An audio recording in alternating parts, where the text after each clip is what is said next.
Derivatives trading involves substantial risk of loss and is not suitable for all investors. Past performance is not necessarily indicative of future results. So stressful when the world's on fire. Good God. We can't look at this, guys. Like, my strategy is you buy it and you hope that you got a good spot. Yeah, but we all think you're crazy. You don't fight this. No way. The markets are freaking out and you don't think that anything is wrong? Come back tomorrow and I'll lose it all. Should be fun. Good morning, everybody. It is Tuesday. Oh my gosh, I don't have the music ready. Spotify, where are you?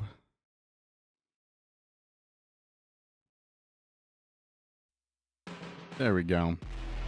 It is Tuesday. We have a CPI tomorrow. Nothing too crazy happened, but enough to kind of put us in a slightly different situation here today. So let's come and look at the charts and see where we're at. So this was the non-farms on Friday, and then we retraced a lot of that, if not most of that, I would say, in the treasury session. There was this little brief kind of like, blip up that we were seeing towards the end of our session, but then later in the day, it just kind of fell. Now we're seeing further pushes to the downside in the overnight session. Because there's a CPI tomorrow, I think that you would expect to see people hedging themselves just in case the number is bad. That doesn't mean that there's like a probability that it will be bad or anything like that, but some people do have to protect themselves against that, and that's kind of like the more risky scenario. So that may be why you're seeing some of the selling. Plus, the Trump trade is still a thing. The dollar index is still going strong, but we'll get to that in a second. Here's the S&P 500. Did not do so well yesterday. They're trying to build something out here. Like we were saying yesterday, well, when we left yesterday, it wasn't too bad, but they about went twice as far as that yesterday. Now, normally they will retrace a large portion of that in the the afternoon, but they didn't really recover and ended at the end of the lows of the day, which is a little bit concerning. Except for that, like if you come out and you look at the S&P 500 on a daily chart, like, okay, yeah, we've had such a crazy run this year that, like, I mean, this is just the 1 year, right? Like that is bonkers. That is a bonkers year, especially after having, that we were up so high from the pandemic. So that one down day might not necessarily be a big day, but it is a potential inflection point that we got to keep an eye on, right? Oil. Well, oil was having a bit of a run yesterday, but that has come back. Gold and silver, they're still pushing. So they had a really, really nice trend yesterday. Silver in particular. And gold is still kind of pushing on the upside. Copper. Just in kind of a pullback channel after a fairly decent pullback yesterday, or sorry, a significant breakout yesterday, rather. Then we got the Japanese yen. Japanese yen still kind of falling, and the dollar looking a little strong today. And then Bitcoin. Oh, Bitcoin. Well, yesterday in Bitcoin, it's kind of hard to see because of the way some of these bars are so volatile. But this move here was a real bender. I'm not quite sure what caused that. There were two headlines yesterday that I thought were curious and related to Bitcoin that maybe could potentially be moving that. We were talking about it in Discord. One of them is that El Salvador, has kind of walked back its whole Bitcoin is legal tender thing so that it can get money from the International Monetary Fund. I don't know if that's like a huge impact or anything, but it was a headline. Another thing is Google announcing the results of its latest quantum chip were quite significant results from their quantum chips. So it seems to me that we already have quantum chips that if somebody decided to turn it on Bitcoin, that they could screw up Bitcoin. So that is a potential risk now. I think that that's always been a risk, but I think that it's a risk that we have to put higher up on the list now in Bitcoin. Probably behind government regulation, except for that I don't really think the Trump administration is going to regulate Bitcoin appropriately, so probably the Wild West over there for now. All right, so here's the treasuries. Despite the downside, we are getting a little bit of an inflow coming in here and a decent change in cumulative delta as well. Given the flows and everything that we're expecting today, well, we do have a 3-year note auction, but we don't have a lot of, well, and we had U.S. labor costs. Okay. But we don't have a lot of very significant economic news today. And with CPI tomorrow, I do believe that the treasuries are going to be a little bit restrained. Well, okay. And as soon as I say that, they come back 3 Block ticks. sell. Ooh, okay. That's curious. Okay, well, my expectations of the flows is that it's going to be relatively tight today, but that is already being contradicted by some of the flow that we're seeing. We saw a decent trend off of the open, and now we are seeing a pretty aggressive sell the other way. So I guess I need to stay sharp.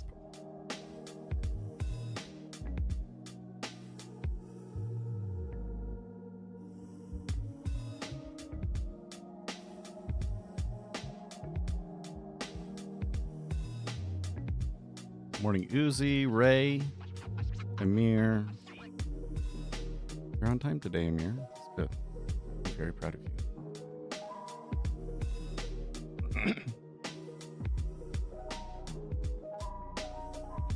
So yesterday on Reddit, yes, everybody's favorite website. So there was this comment in day trading that was like, which trading books made you meaningfully profitable? This person says, I know psychology and risk management are crucial in trading, but without a solid system of setups and entry signals, risk management alone just leads to slow ruin. And a great system naturally includes risk management anyways, and confidence is key to maintaining discipline. Okay, in day trading, the risk management thing is actually not as big of a part of it as you think. But with that in mind, which trading books and practical setups helped you achieve financial independence, and how long have those systems worked for you? People say systems should match one's personality, but what worked for you, aspiring trader? Okay, so then I told him that I'm sure I'm not going to read my comment. You guys know what I'm going to say, right? You guys know what I'm going to say.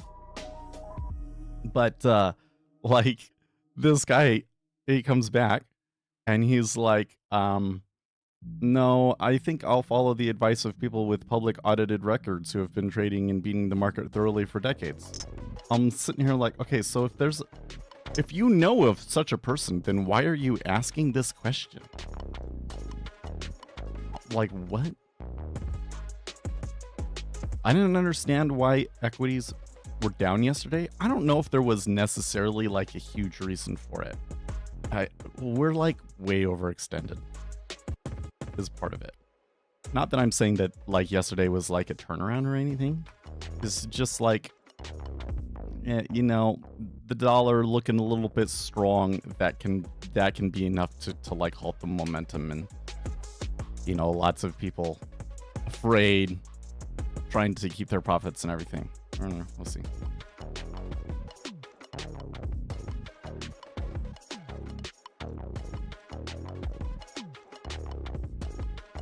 So, there's a new comment on this.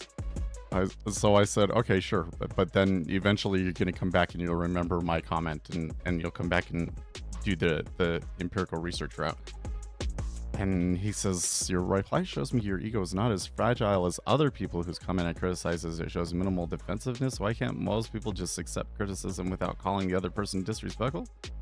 I genuinely find people's hypersensitivity hilarious. Well, because I'm weird, but that's why. It's because I'm weird. That's one of the weirder interactions I've had on Reddit, man. That's so weird. That's so weird. Okay, so we did have a fairly significant sell. I would say it's still coming through. Look at that iceberg at 31.5. But they have held it. They have held it.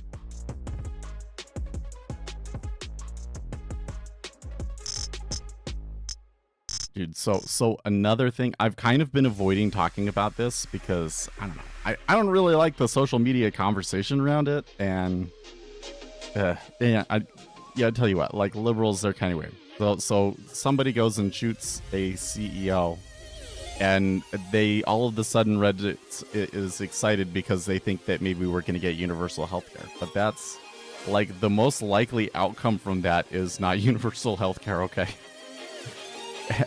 And Reddit was really lionizing this guy that shot the CEO.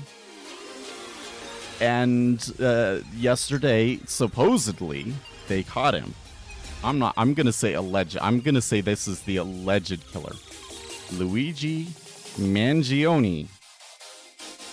And the thing that's been wild about this is that this guy was like... he was like a techie. He was a data engineer. He was a data engineer at True Car Incorporated.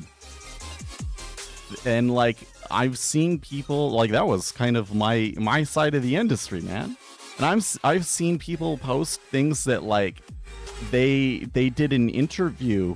They did a coding interview with him and stuff like that. That is really weird. Honestly, the whole story about like how he was caught and everything too is a little weird. It's a little weird. I don't know. Maybe he wanted to be caught. It's a little weird. I think everybody's going to the... You know what's interesting about it to me though? Like the thing that sticks out in my mind is like, okay, well, here's a piece of information that we can kind of glean from this that might be useful in the future. The one that's the biggest, most useful one that I'm seeing in this situation is how quickly Democrats on Reddit have turned to conspiracy theories. That it's not really him, that this is all a ruse, and yada, yada, yada, yada. Conspiracy theories are a reaction by people that feel powerless. That's what it is. They don't really have any good explanation for why things are not the way that they want them to be. And so they kind of have to concoct information on their own to try and explain their view of the world. So when you're like the oppressed group, not the oppressed group, but like the group that's not in power, you tend to concoct conspiracy theories. And the Democrats are turning into it super, super hard.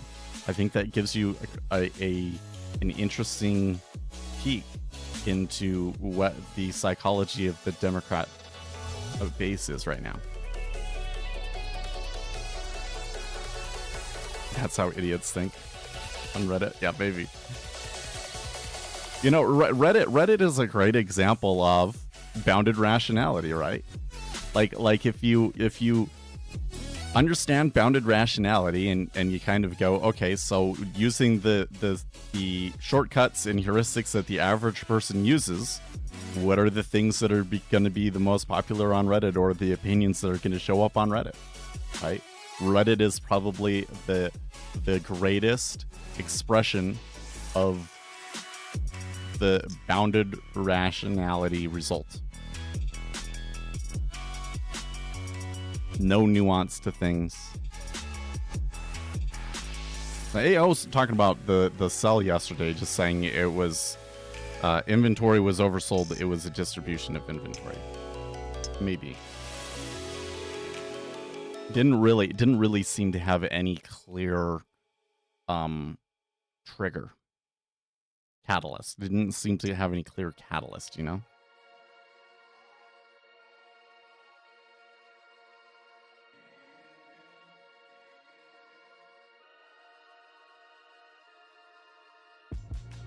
Ugh. Another thing that's been going on Reddit that's been driving me crazy is like the UFO subreddit has gone crazy, because basically what happened was there has been these reports that like drones are swarming US military bases. That I think might be like Red Ops, where like, you know, there's some DARPA project or something that goes and sees, okay, like, can we, you know, if we use our drones to go to a US military base, like what happens? That maybe that could be that. Then there was an incident where they saw like a drone at an airport and there was a picture of it. So now like everybody's like on high alert, and in New Jersey in particular, everybody's reporting all of these UFOs all the time. And like every picture that I see, it's like, okay, if you see lights and there's like a red and a green light, that's an airplane, guys. That's an airplane. And I keep seeing all these pictures of what looks like an airplane. That because everybody is just like it is now the UFO world is now in straight up mass hysteria. It is now a hysteria. Like there could be something going on there. There is something going on there, something really, really interesting, but in the absence of any reasonable explanation for it, they have turned to hysteria. And now every light in the sky is a UFO now. US drone tech is not that great. I don't know, man. Like, can you imagine what kind of drones they might have that, you know, are in top secret projects? I'm sure they have all sorts of crazy things. And it wouldn't surprise me in particular to see drones that are not propeller or jet engine driven. Drones that are driven through some other means of propulsion that we're not familiar with. One thing that I really wonder about, have you guys seen these videos on YouTube about like ion thrusters? So like if you push electricity and make like a type of, you know, electric spark in a certain way, it's basically like I don't know the science behind it at all, to be honest with you, but it creates like this plasma, and that actually drives air through it, so you can use electricity to push air. And these guys on YouTube have been using 3D printing and electronics and everything to try and come up with more and more efficient ion thrusters, with the goal of being able to build a small drone that runs on an ion thruster. And I'm sitting here like, well, if people on YouTube are doing this, and there's been people in the US military that have been developing this technology with millions of dollars in backing for years and years, what kind of stuff could they possibly have? You know? So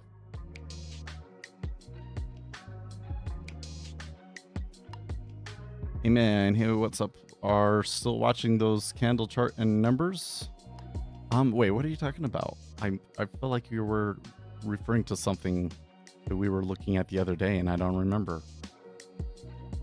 What were we doing with candles and stuff?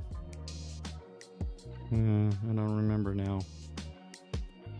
We do have. I think that we gotta. I need to stay alert, because there has been some activity at the beginning of this session that really piques my interest. An unusual amount of activity on a day when I was not expecting activity, and right out the gate as well. So I don't want to dig too deep into a programming project. Maybe I will after this stream. I did yesterday. You know, Mondays aren't the best days to do stuff for me, because, you know, that's the day where I do a lot of the job searching and all this. Today, I've got actually a bunch of interviews lined up. It's kind of weird how that, like, the ebb and flow of that. seems to me that like a lot of companies like slowed down their hiring going into Thanksgiving, and now they've like ramped it back up, because I'm seeing a lot more jobs posting out, and more jobs that seem serious, where like I put my resume in and like I immediately get people back. It's rough because like finding a good fit in this market is really, really hard. Like I can do just about anything. That's the thing. Like back in the day, it was like any job that I would apply for, I would get, because I can do anything, right? But now it's like they want, you know, they really care about your existing experience matching the role, and you know, getting the like the right fit of technologies that they're looking for, and you know, that's difficult to find, and I think that's been the hardest part about the market. But it seems like now some companies are coming out that are a little bit more serious about hiring, so that's good for me. But that means probably not do as much programming, and I want to finish that the indicator for fair value gap that I've been doing. Now I was concerned also about a bug that had to do with the like log, but nobody else is experiencing that bug, so I don't think that we can make the alpha like released. I also did the work for an affiliate program, so I think I got everything set up for the affiliate program. I don't want to like implement it into the process yet, because I don't want to increase the price yet. But come January, just so you know, you got any friends or whatever in NinjaTrader, we're up in the price. My plan is, and I don't, you know, I need to look more details into the thing, but because one of the things is like, okay, so it's $200, but you get $100 of affiliate reward. Can you use yourself, like, can you sign up for the affiliate program and then purchase it yourself and get it for half off? Seems like you probably could. But what I should do is I should make it so that you need to have 3 minimum affiliate sales before you can start getting payouts. So I gotta figure out how to do that. And then I have to integrate it into my my digital sale workflow, whatever. So this is the other thing that I got going on. And then I think we can focus on making videos about the indicators.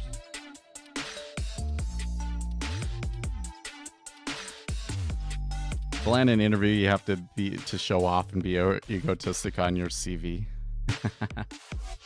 Yo, I have a really good resume. So one of the things that's been really frustrating also in this whole thing is the number of people out there trying to provide advice for people on this thing. Like there's a lot of get hired influencers out there. Part of it was there was a lot of people saying, "Oh, I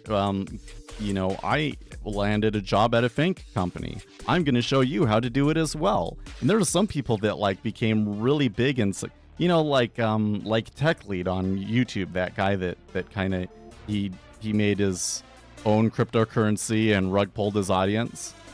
That a-hole. Yeah. His whole thing was, I was a tech lead at Google. I can show you how to get into it, and becoming millionaire YouTube channels from that, right? And now all of these people have kind of switched over to, this is a really rough job market, let's show you how to navigate it, sort of a thing. And it's like, yeah, my resume is already better than the stuff that you're showing me. Don't be arrogant when you're literally balling. One of the things that I've been seeing, one of the things that I've been seeing a lot of people say, and I honestly think that this is like playing into people's fears. I think that it's playing into people's fears because it's gets you views on TikTok, right? Like if you say something scary and worrying, people are more likely to watch it, sort of a thing, right? So there's a lot of discussion on TikTok and so forth about like ageism in the workplace. And for a lot of jobs, like if it's a sales job, I guess I could kind of see that. But like for the jobs that I'm applying for and the requirements that they're asking for, you know, because I've basically been in the industry like since I graduated for 15 years, right? And most of these positions are asking for 10 to 15 years of development experience. So it's like you're not going to get anybody in this that's not like almost 40, right? Like, and so it kind of makes me wonder, okay, so like where they're talking about all this ageism, and like, is it maybe outside of the tech? I don't know. It's kind of weird, you know. I do, you know, another thing is with the being bald is I really got to keep up on the keeping it clean and everything. I was watching one of the videos the other day and I didn't clean up my 5 o'clock shadow on my neck very well, and it's like, oh well. And you know, it's gray. There's a lot of gray there. It's better for it to be a little bit shorter. So that it doesn't look so gray. Maybe I need to go into the like dyeing it and sort of thing, but I don't know. I don't care. I kind of like it actually with it. Want to grow it out a little bit, and there's a little bit of gray in there. I like it, but I don't know. Maybe people will discriminate against you. Maybe people come on the stream and they're like, well, what's with this old bald guy? I don't understand. Why would I want to listen to you? It's not like you're a billionaire or anything like that. Okay.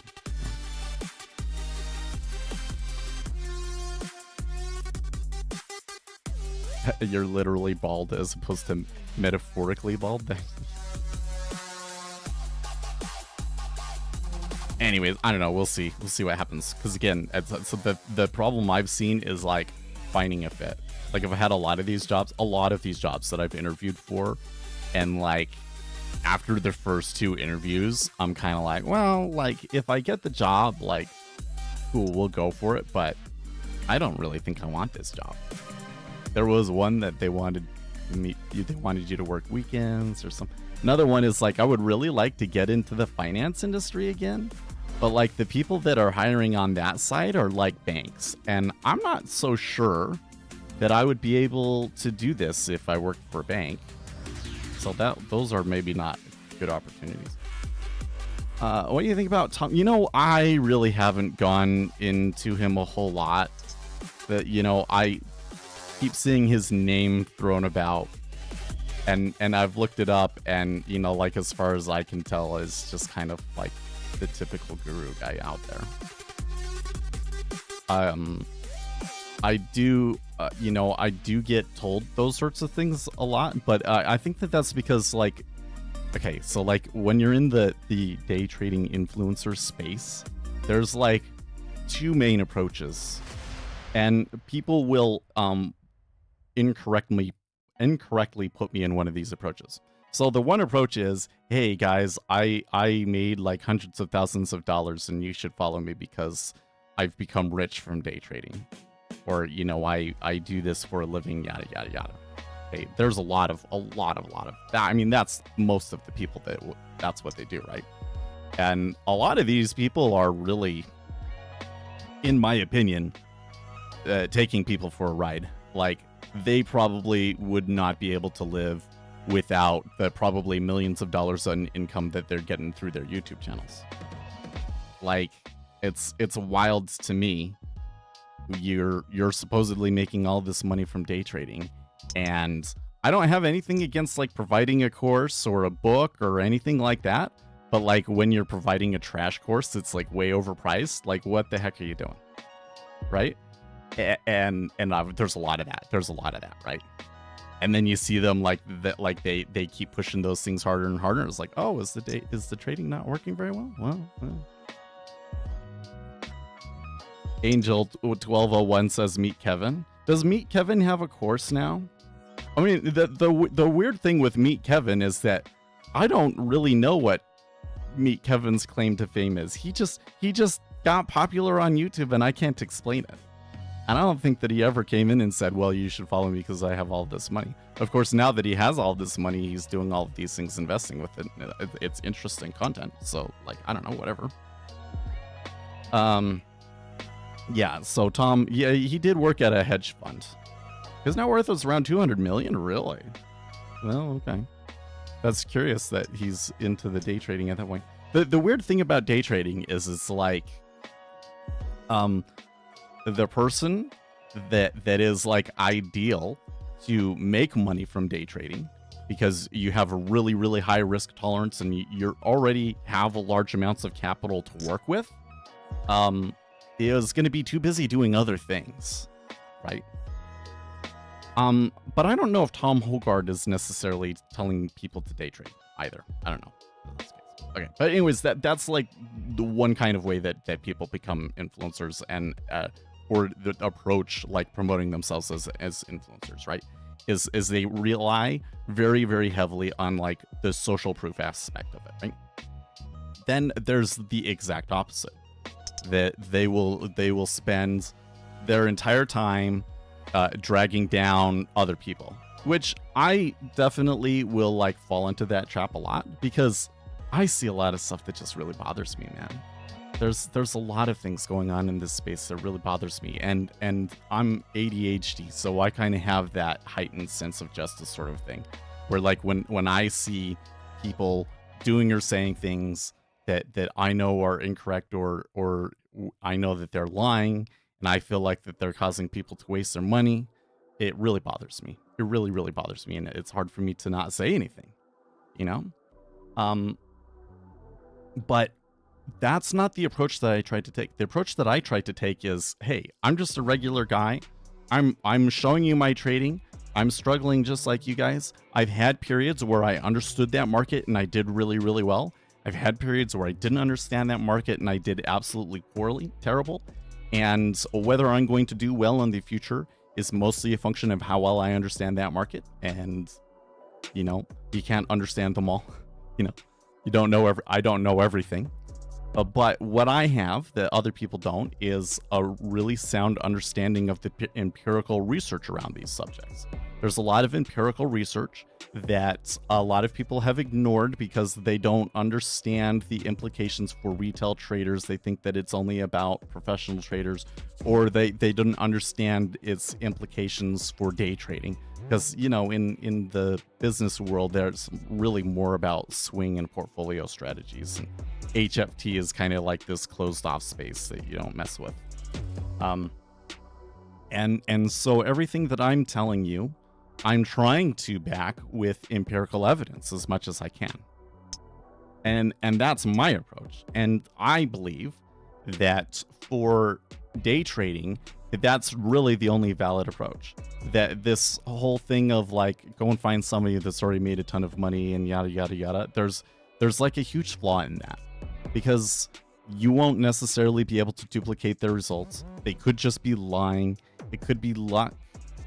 They could be front running their audience. That happens a lot, actually, especially with the guys in stocks.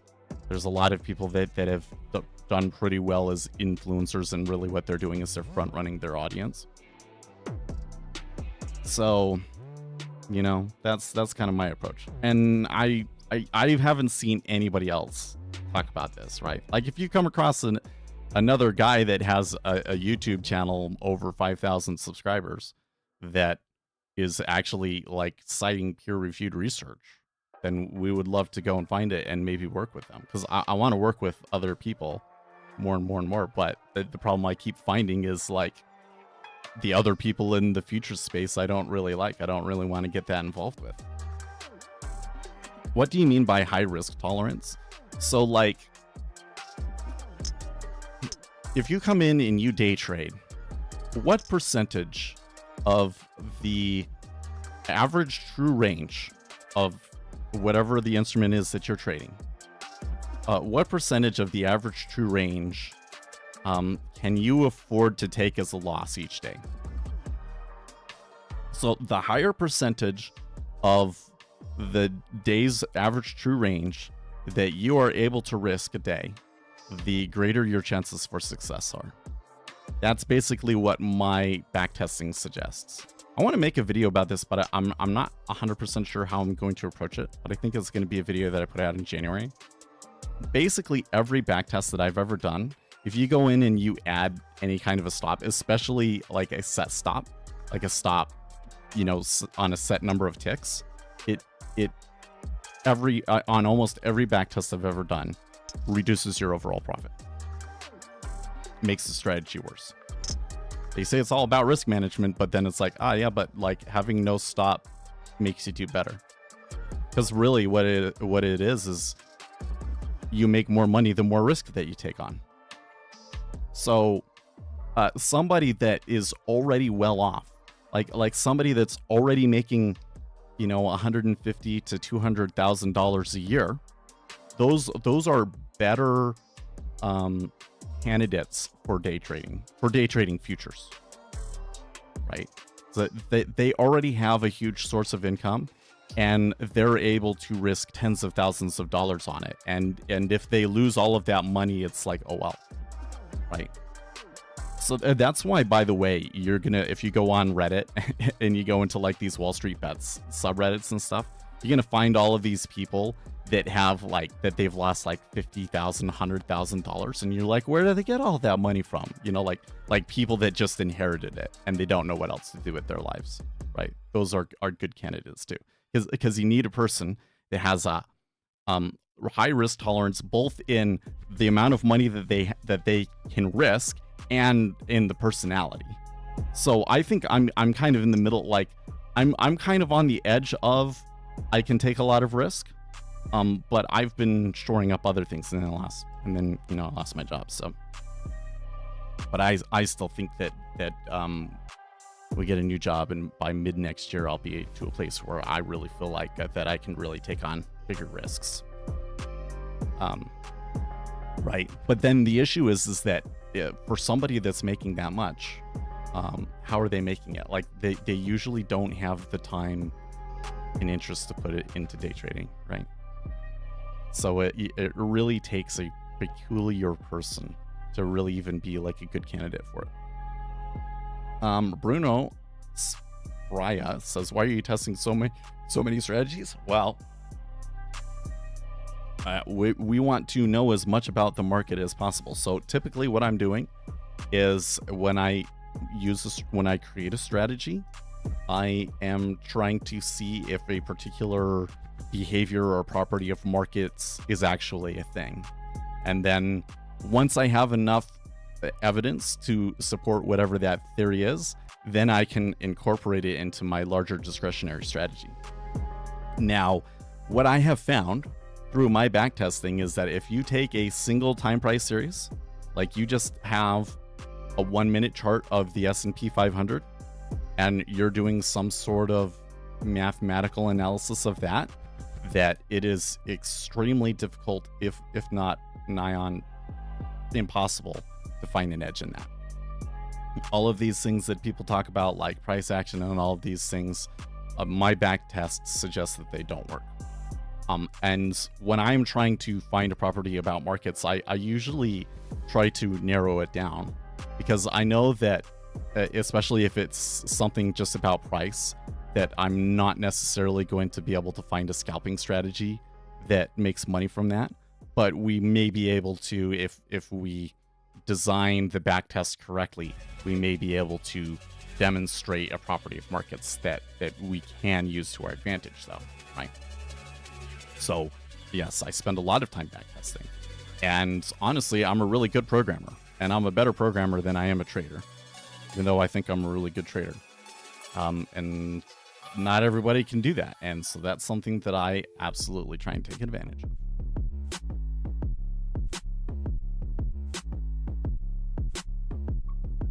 Midnight saying, you don't use a stop loss, tell me you at least hedge. So when I'm live trading, I will have like an emergency stop, but that stop is going to be in a place that like it should almost never get hit, right? You need to have an emergency stop because you never know, like a piece of news is going to come through and like really move things and blow your account. So you have to protect yourself against that. But beyond that, I wouldn't do that. And I would recommend that you manage your risk in a different way. Like for me, I have an idea. When I take a trade, I have an idea about what I expect the order flows to be and so forth. And so when and where I get out is more a factor of when the flows are really proved to me that I was wrong. Okay. Which actually ends up being closer. There's a lot of time, I can get in. It only has to go 2 ticks against me, and I know that something's off, and I can get out, right? I also will kind of do it based on time. It's like if you've been in it for an hour and it's not going anywhere, then you were wrong, right? So just scratch it. And when I'm doing back testing, I prefer to have something that's like hold the trade for a certain number of bars rather than holding the trade for or rather than having a set stop and target.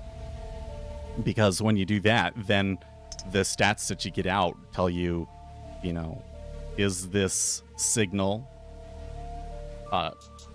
showing you like have some probability of a higher probability than random of finding big moves, that sort of a thing, you know what I mean? So yeah, but like just the set stop and target, everything, all of the research that I've done suggests that reduces your profits.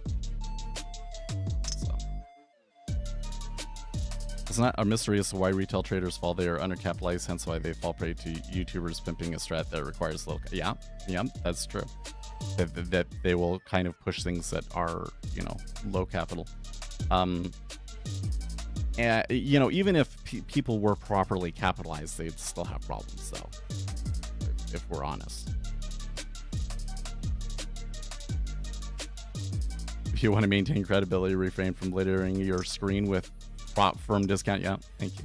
Well, I have a whole video about that. If you haven't seen my most recent video, go and watch that. But affiliate links are okay, but I do not push affiliate links for prop firms. No, sir. You work in I worked for one of the big US banks for about 6 years, I want to say. It was 26, so it was 6 years. For 6 years. I was in the tech side of it, though. I was not on the trading side, but it gave me a lot of insight into the trading side of it and how that business works.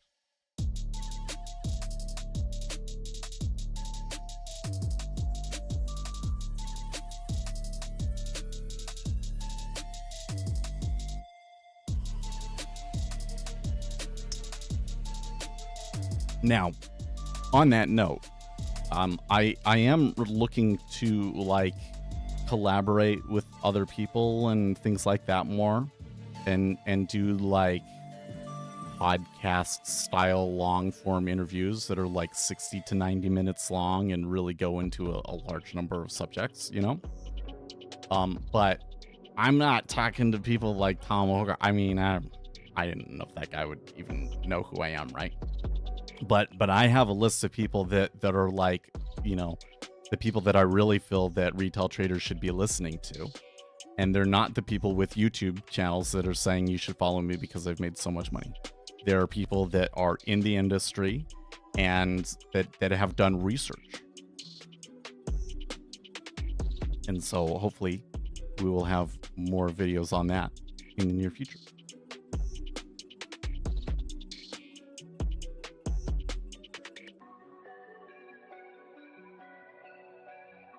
I mean, you're doing better by not using a stop loss because you are trading in negative risk to reward. That's why better odds, but far more risk. Yes and no. So you can do that, but I don't think that that's what I'm doing. Let me show you.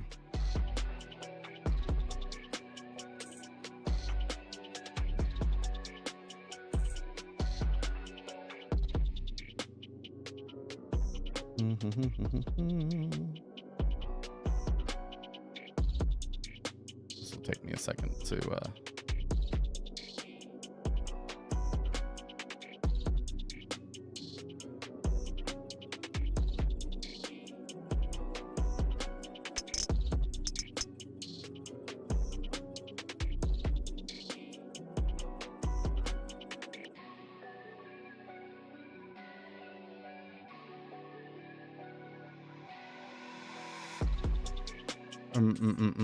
CFD providers are required to publish on their sites percentage of losing traders who make general sweepings that like retail day traders can't make. Well, I've never said that. What do I say? The vast majority of people lose money. And even when you're talking about the people that are serious, that know what they're doing, that have been doing it for years, the majority of those lose money. Very hard to find an edge. And people have this idea that like if you just do it long enough, you're going to figure it out. If you just, but that's not the case. You have to stumble upon an edge that other people don't have.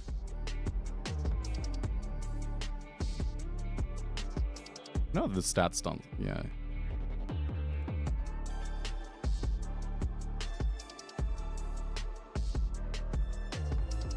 The stats on the CFDs are not. I'm citing like the best stats that we have on these things. That even there's been research studies on this. Even of the people that have been trading for a long time, it's still like 60% of them lose money net overall. Okay, if I prove to you that there is a strategy that has between a 9 and 12% edge, then and you give it and you can prove it to me empirically, then we start a hedge fund and we make millions of dollars. That's what you get.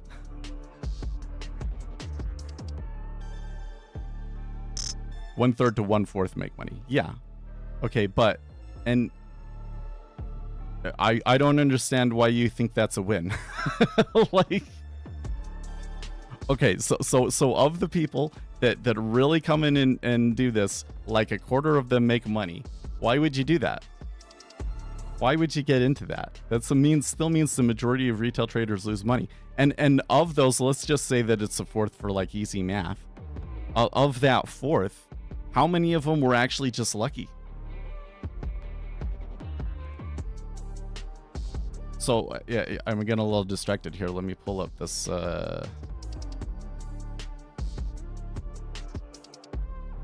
You know, because you can absolutely come in and like take on a lot of risk and you make okay money, and then it's like just a matter of like, you know, you got lucky enough. Okay, so like when I do this, here are my stats on my experimental trades in ZN using multiple contracts. So I've been trying to practice managing multiple contracts. And so there is a lot of risk taking involved in that, but it's kind of like most of the risk is being taken at the very beginning, and then I use that risk to be able to hold it longer, essentially. And so when you look at the stats, you're going to come in and like there's a really high win rate. But then when you look at the MFE and the MAE, that is, once you get in the trade, how many ticks does it go against you and how many ticks does it go in your favor? The number of ticks that it's going in my favor is really, really high. Like to on average, get 8 ticks in your favor. That's actually obscene. Now, I am not taking the profits correctly on it, because when you look at the average winner and the average loser is a little bit bigger than the average winner. So I'm not taking my exits very good. But you can see that it's not just that I'm taking on the risk. But what happens is you got this market, you know, it's going to do this and then it's going to go here, right? And there's all of this stuff that is just noise. And like there's a certain amount of noise in the market. And essentially what happens in retail trading is you come in and you're going to set a stop. And if your stop is smaller than that noise, then the results that you get are just going to be random no matter what. So you have to have a stop. And if your stop is smaller than that noise, then the results that you get are just going to be random no matter what. So you have to have a stop. And if your stop is smaller than that noise, then the results that you get are just going to be random no matter what. So you have to have a stop. And if your stop is smaller than that noise, then the results that you get are just going to be random no matter what. So you have to have a stop. that is well beyond that noise. And the issue is that noise, kind of what tends to happen is the market will like increase that noise up until the point that like nobody can handle it anymore and then move. You know what I mean? So that's where it's like whatever stop that you go and you put in it, it gets triggered enough that it loses you money. So it's actually like, I just go and do the back tests. You're gonna find that like if you do a back test where it's like the ones that I've found that are the best are I have a buy signal and a sell signal, and I get out when I get if I buy and then I get a sell signal, I turn around and I get out of that position and I sell. And so most of my exits are because I got the opposite signal, and those are the ones that tend to perform the best actually. But basically what you're doing is I'm saying, yeah, you have to take on more risk. There's like a certain minimal amount of risk that you have to take to like even stand a chance. And that amount of risk that you have to take to even stand a chance is a lot higher than most retail traders expect. That's why my solution to that problem has been come in and trade it on the micros. Because now, you know, if I'm willing to lose $100 on a trade, if I have to, okay, that like almost never happens in the 10-year.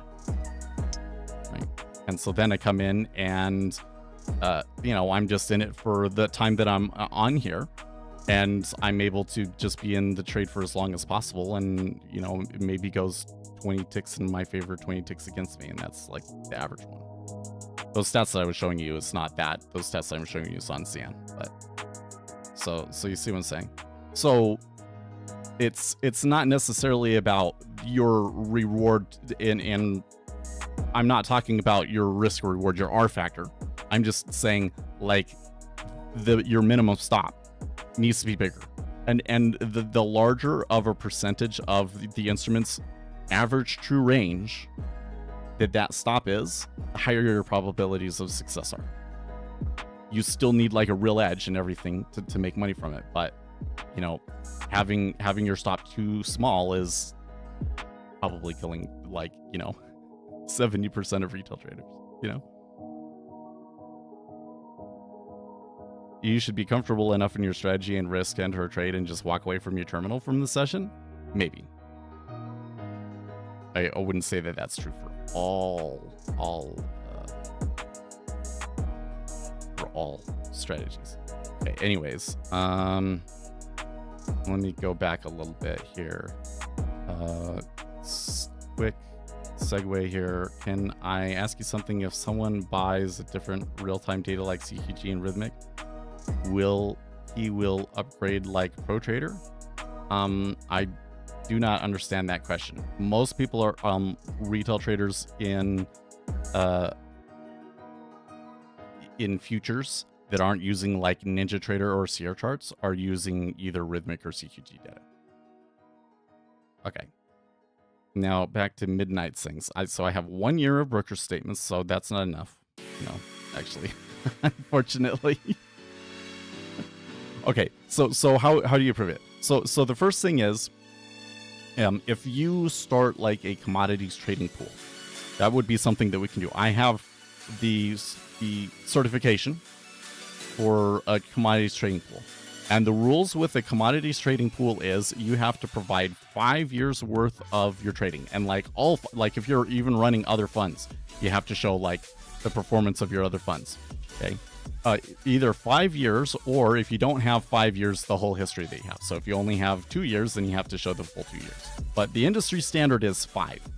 So to really prove that like it's a solid strategy, you want to have 5 years. And it's going to be really difficult to convince anybody to invest in the fund if we don't at least have like the 5-year historical like theoretical results, right? So, but what we can do is like, if it's truly a technical strategy, because you're saying it's a technical strategy, right? Then we should be able to automate it. We should be able to build an algorithm that trades that setup and run it over whatever data set that we want, right? And that would be empirically, because empirically means like that other people can verify it, right? Like you can take that algorithm, you can run that algorithm on whatever instrument that you want and see what the results are.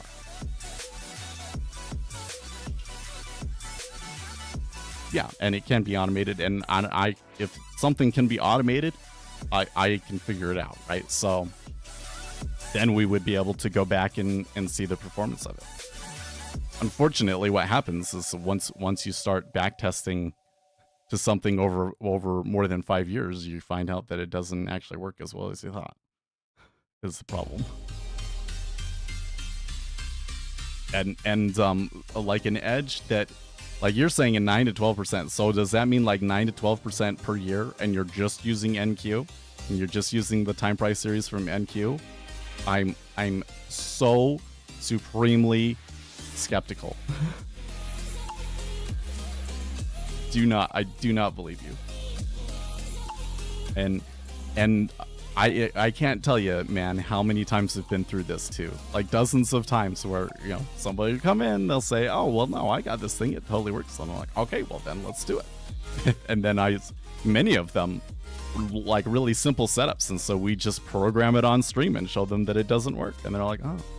But usually, it's funny because most people, they're like, oh, it worked for a month. That must mean we're good now. No. 5 years. Once you put it up to 5 years, all of a sudden people are like, oh. Like they don't realize how much data you really need to like prove something in a fat-tailed market.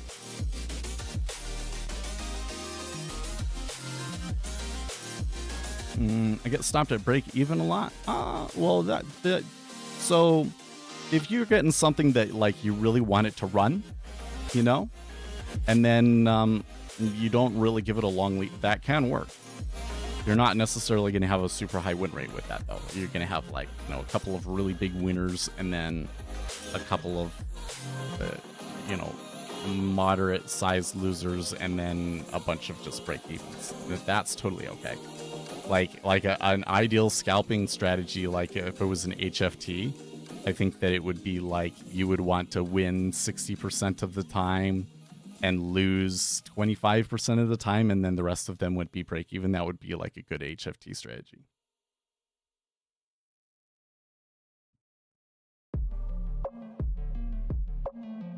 Have you tried trading Eurex? No, I don't get the Eurex data here in the US. I'm not willing to pay for that. Oh, okay, 12% out of a 1-to-1 break even. Okay, sure.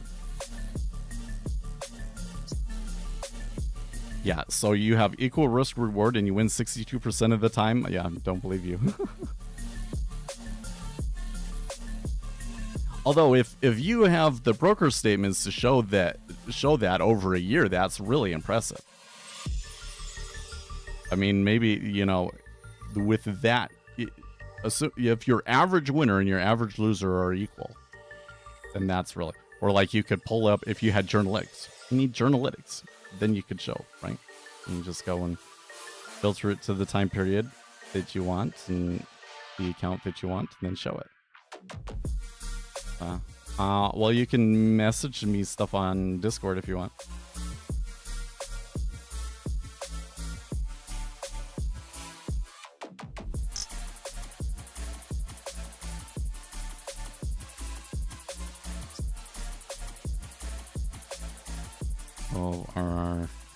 Okay. So the word that I like to use is R factor. Okay. So like you say risk, is it risk to reward? So that means the amount that you're making, like let's say that I make 4 to 8 ticks when it goes over, oh no, how much I'm risking, sorry. So I'm risking 4 ticks for 8, right? That would be risk reward, right? But if you go and you do math on expectancy and things like that, you find that it's actually a lot easier to express it as the opposite. your reward over your risk. Your reward over your risk. Okay. So we call that R factor.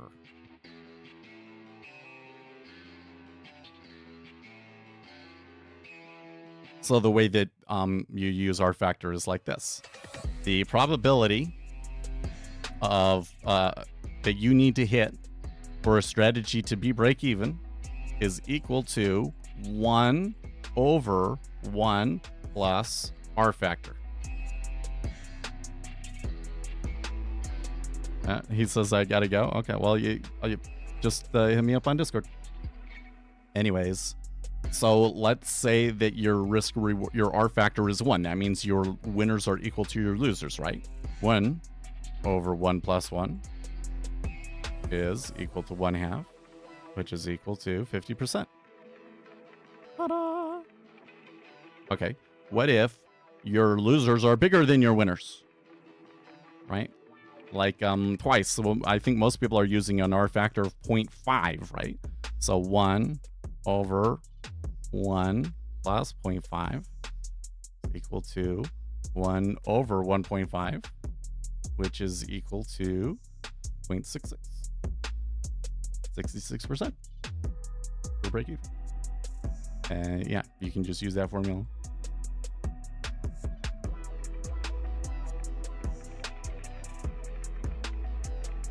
So use R factor when you're talking to traders. R factor below 1 means that you're taking on more risk than you're making.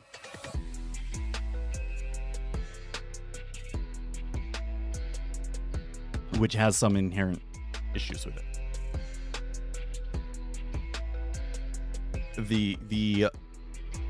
So generally speaking, the smaller R factor is, the more vulnerable your strategy is to far left tails, which is to say, like, a big loser comes along and destroys all of your profit.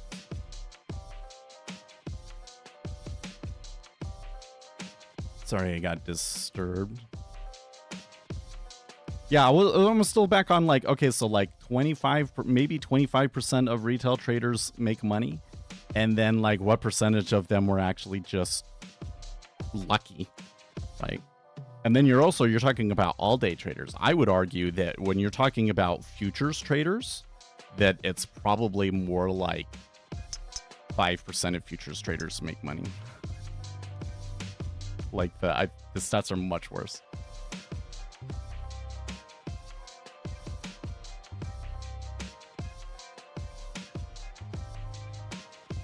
And in other words, you don't just go into retail trading if, you know, like, you're looking for a good way to make money, you want a new career or something like that. It's like the worst place to look.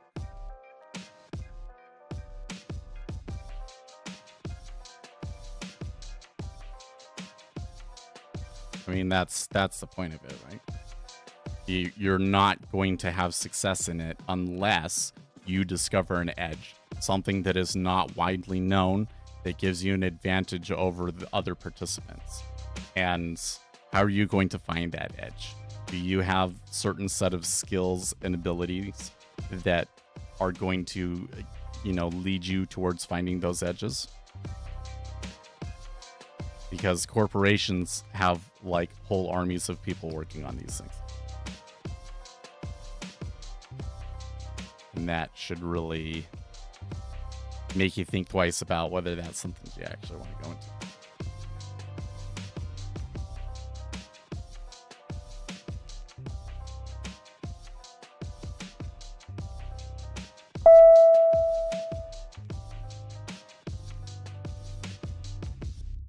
Should only be doing it if there's something about it that really, really interests you, right? Like the question is, would you do it even if you knew that you were never going to make money from it? The answer is yes, then maybe it's for you.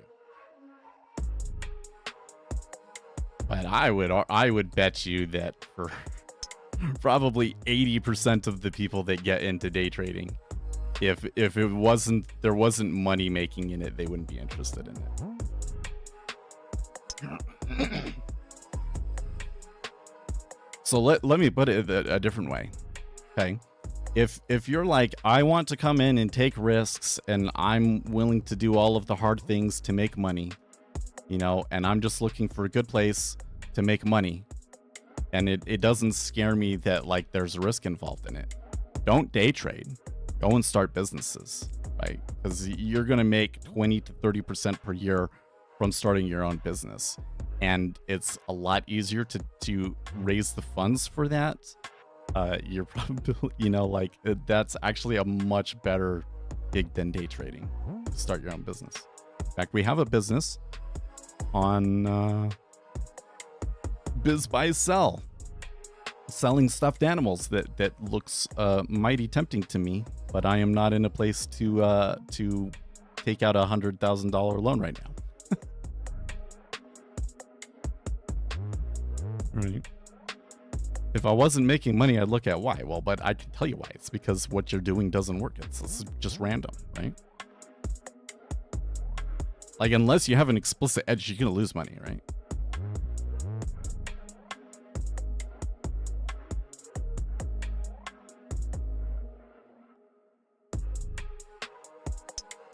Like the thing that irritates me about this is that people have this idea that like, all I gotta do is get online and watch a couple of YouTube videos or read a couple of Reddit threads and learn these patterns that are in the market, and then, you know, I gotta practice at it a little bit, sure, but then I should make money. And like, no, that's not the way that it works. The market is very statistically efficient. So the chances of finding a purely technical strategy out on the internet that works are like basically zero. Like, if you find something like that works, keep it a secret because it ain't gonna last very long. You have to find a real edge, and basically, like, if you don't have like a real strong edge, you're gonna lose money.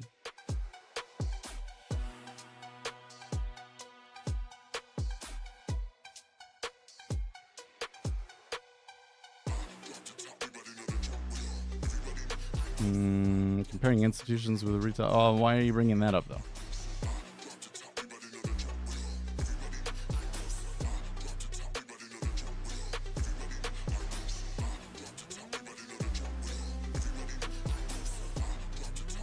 I don't know. I think that one comes up because people will say, like, okay, the combines are basically asking you to double your money in a month, right? It's not realistic. Most large funds, they make 20% per year. That's like amazing performance. It's usually more like 10%, right? And what people say, well, yeah, but that's different if you're like a retail trader, right? Well, sure, you can like really amp things up with your profits and all that sort of stuff, but you know, like, it's not really necessarily sustainable.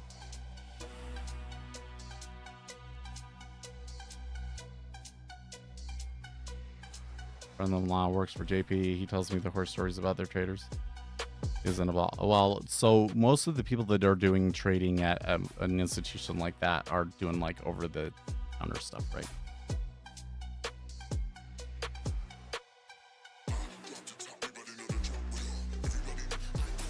Like, there's not really a guy over at JP Morgan that has a chart of the S&P 500 up, and based on their chart patterns that they're reading, they take trades off of it.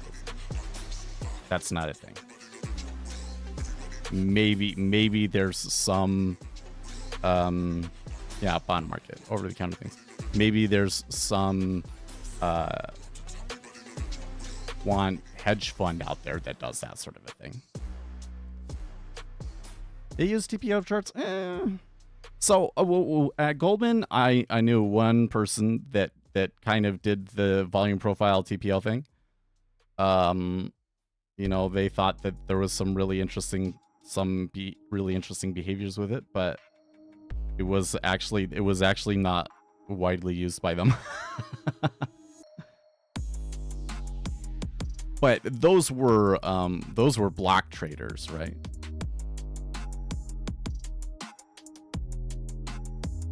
Oh, you amused how can a retail trader find an edge when institutions have a whole team funding an algo?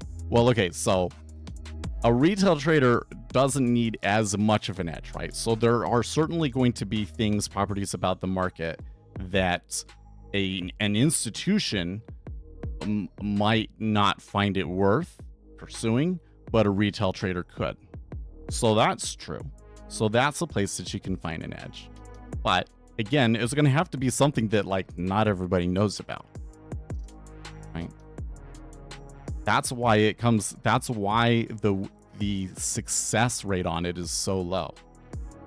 It's because there's something very specific that you have to accomplish that is not an easy thing to accomplish. You have to develop an edge. You have to innovate the game in a way that other people haven't.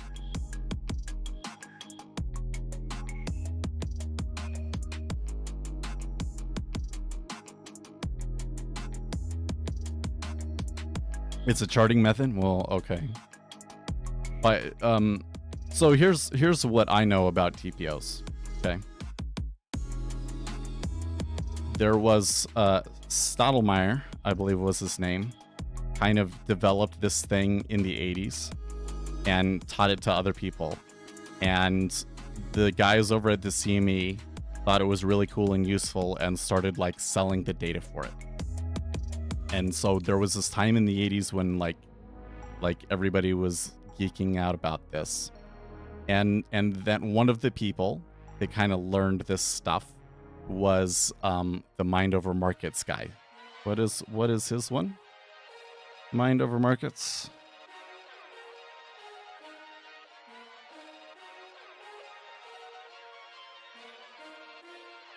Man, how come I can't remember his name? Dalton. James Dalton. So James Dalton kind of came in and wrote that book about it. And basically what happened was eventually James Dalton got together with the guy for like doing actual testing of the setups. And the setups that he talked about in Mind Over Markets in particular were not actually profitable. And so he kind of like gave up on it.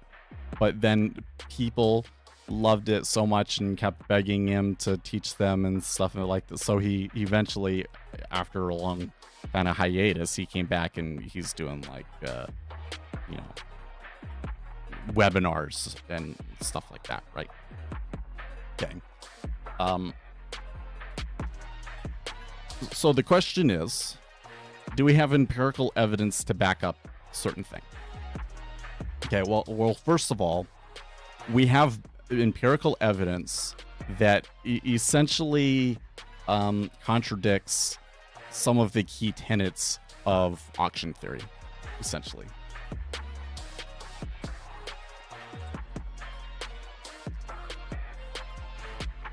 So I have a video about this, so you can go and watch it, but basically the idea that the prices that are traded the most are traded the most because it is reflective of some sort of fundamental value, that's where buyers and sellers agree on the price, is complete nonsense. Why would you trade something if you agree on the price?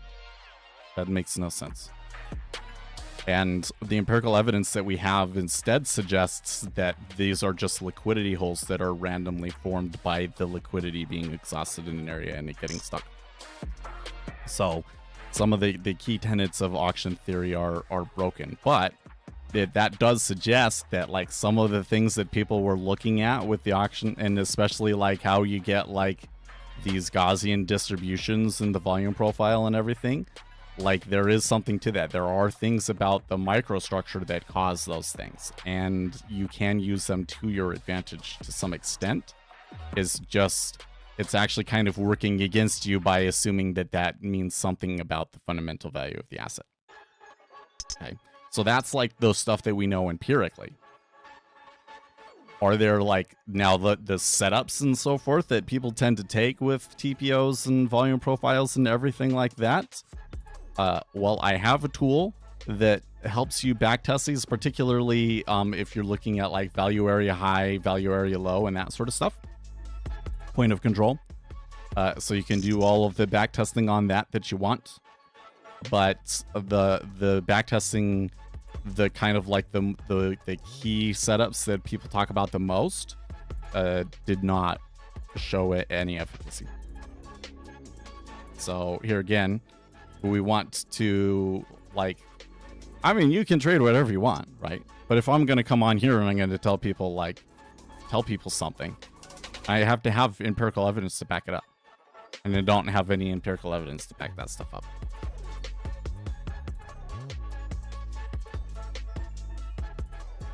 If Dalton's going to put out a new book in February, maybe he'll have empirical evidence in his book. I guess we'll see.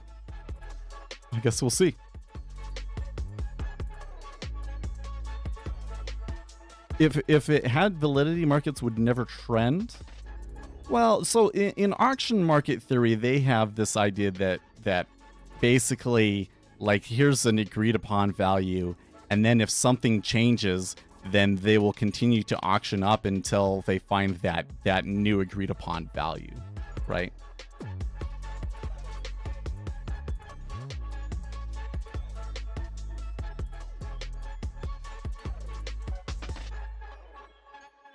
Does the algorithm take into account all variables? Oh, Lewis, just take it and do it yourself. So like, here's the thing, is like, I can go and I can program something, and I can show you, like, this is like the most pure representation of this particular strategy that I know of, and here's the efficacy of it.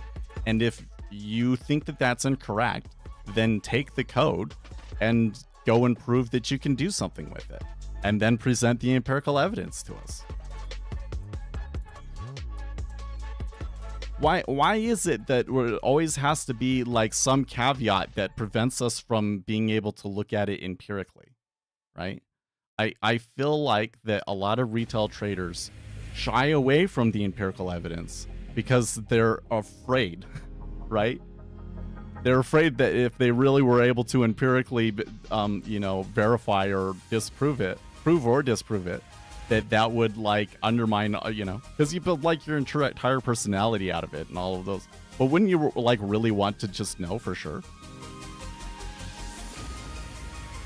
It's like the government is building, like, what is this ITER thing where they're trying to build nuclear fusion, right?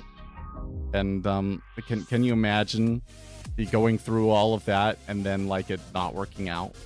Like, they have science and everything that suggests that this thing is possible before they do it, right? And are they afraid to do it? No, they want nothing more than to be able to prove that the idea is true or not.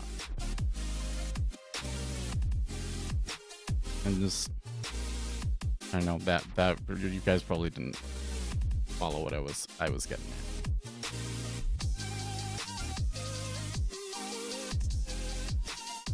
What I'm saying is, well, no. I have a NinjaTrader add-on that includes news data. That's true, but I have a free one that shows you point of control, value area high and value area low, and it does so in cached data. So, like, it calculates these values every day and then saves them to a file so that you can recall them historically.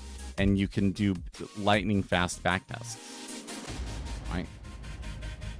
And we could make ones that do volume profile. If the whole volume profile, and we could make ones that do TPO if you wanted to. Wouldn't have to do TPO actually, because TPO, that's price data. You just calculate that. That would be really fast.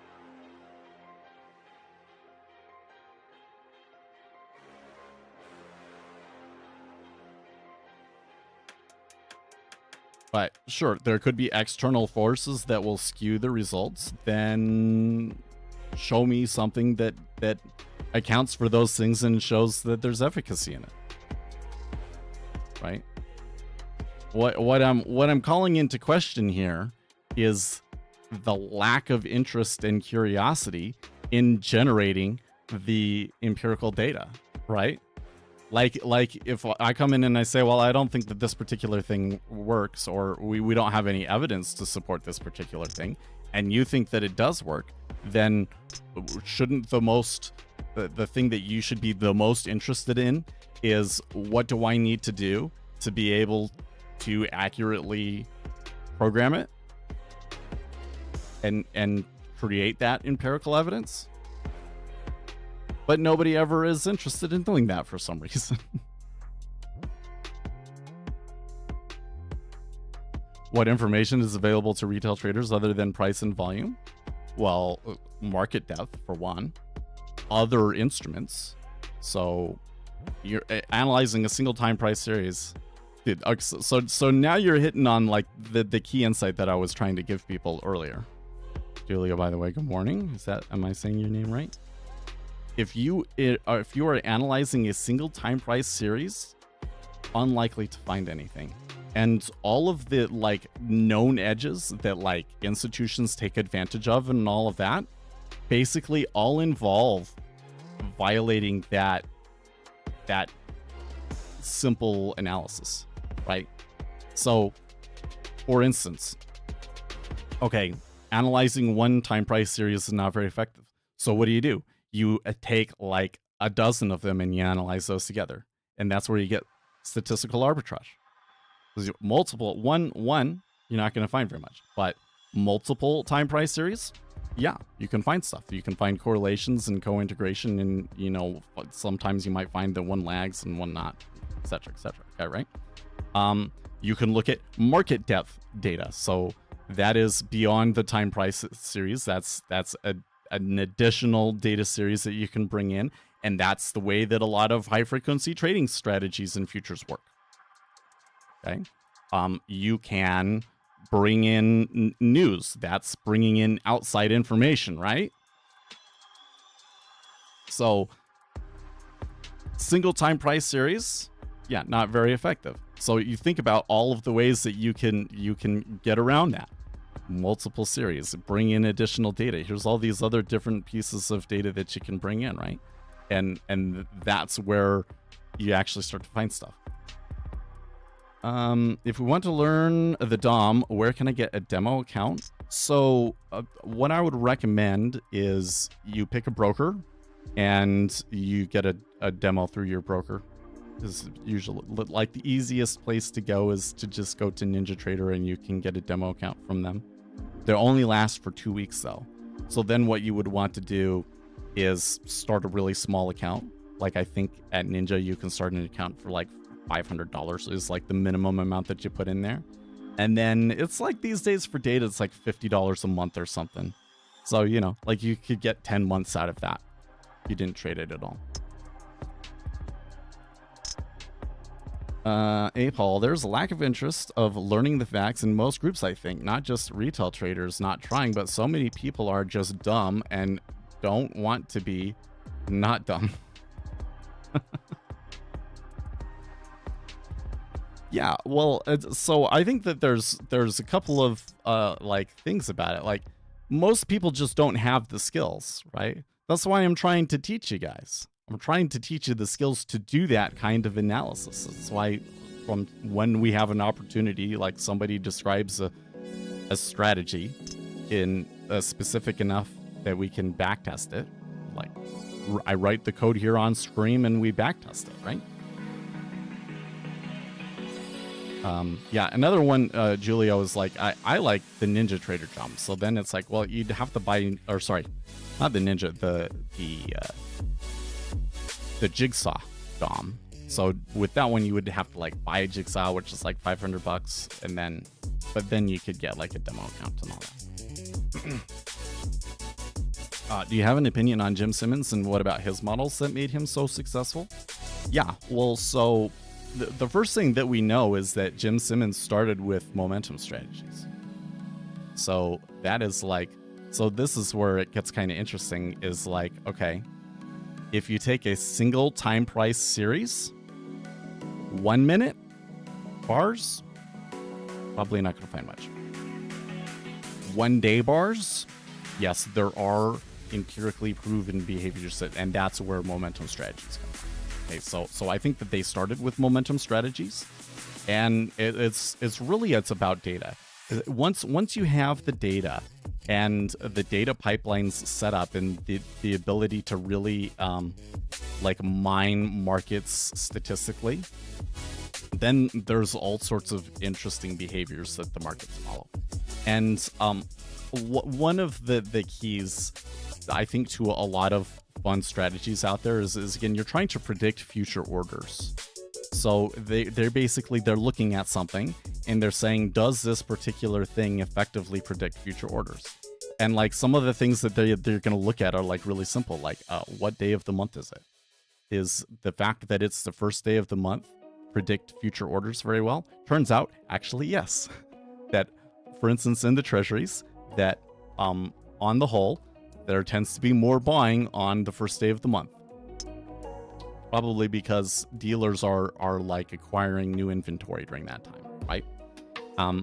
And if you have the ability to go and buy data from like the prime brokers and things like that, to you can get data that's like has like individual trades identified, like for the people that are trading through that broker, at least, you know, oh, I can see that this fund is buying at the first of the month every, right? And once you're able to like separate things out, like there's less noise, and then you can do analysis like that, right?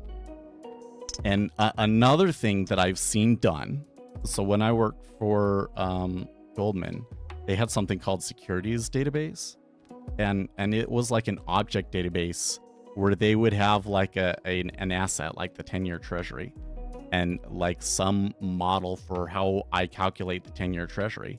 And then there would be all of these other assets, and those would all have their own sets of models. And they might take that interest rate as one of their inputs, right? And you can get these circular relationships where like this affects the value of this, affects the value of this, it affects the value of the first thing. And so they've done some math and everything to figure out those circular relationships, right? So I think that a lot of what firms like Renaissance Technology are doing is they're able to predict the way that certain funds are going to move, and they're able to see like second, third, fourth order effects from it to be able to predict orders like really far in the future. And when you have all of these different little things, and they're all like small little predictors of order flow, but then you combine a bunch of them together, you get something that can actually be extremely predictive. And I think that that's probably how Renaissance Technology is doing it, based off of what Jim Simmons and other people that work there have said publicly.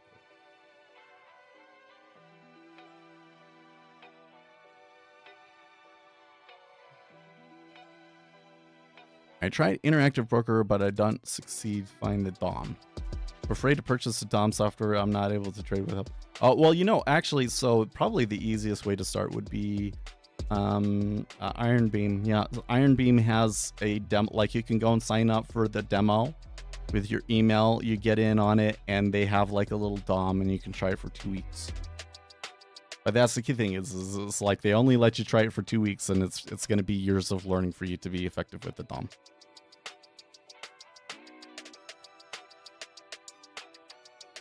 Okay, but I want to go back to Apol's comment about that there's like a lack of learning in the facts in most groups, I think, not just retail traders not trying, but so many people are just dumb and don't want to be not dumb. Yeah, it's like by and large, I find that people are not as interested in what the empirical evidence is and how to, you know, collect and generate your own empirical evidence, and like they're just not interested in that for some reason. Well, and if you're really serious about trading, I'm just telling you, like, that's the only way. Like, that's what they do at these firms like Renaissance Technology, right? So they have data pipelines, they collect a lot of data, and then they demonstrate effects in the markets using that data. And I can come in and I can say, look, here's the algorithm that we're looking at, and here we are running it against different data sets, and you can see the way that the market behaves. And anybody can look at that data and say, yep, that is the market data, and that algorithm is behaving the way that you said it would. Empirical evidence, right? Why are retail traders not interested in empirical evidence? On one level, I think that most people don't understand it. Like the empirical evidence that we're talking about, it requires a pretty decent amount of context to even begin to understand it, for starters, right? So there's just like a lot of people, it's out of their depth. The majority of retail traders, all they know is pulling up a 1-minute chart. Okay, so like a lot of the empirical research on this subject comes from order flow. This, like, for instance, the correlated autocorrelation of order flow signs, which is to say, if I come in and I pick a random order and it's a market buy order, and then I come around an hour later, there's a 0.5% chance that I pick another random order will also be a buy, and that is an empirical result that we found that is very well established. You can only understand that if you understand the order flow and how they're determining whether something is a market buy or a market sell, right? Most retail traders, they just have this time price that they don't understand how price is even determined, how a limit order book works, right? So they don't even have the background to even begin to understand the empirical research, let alone be able to conduct their own empirical research. And then you have to have the skills.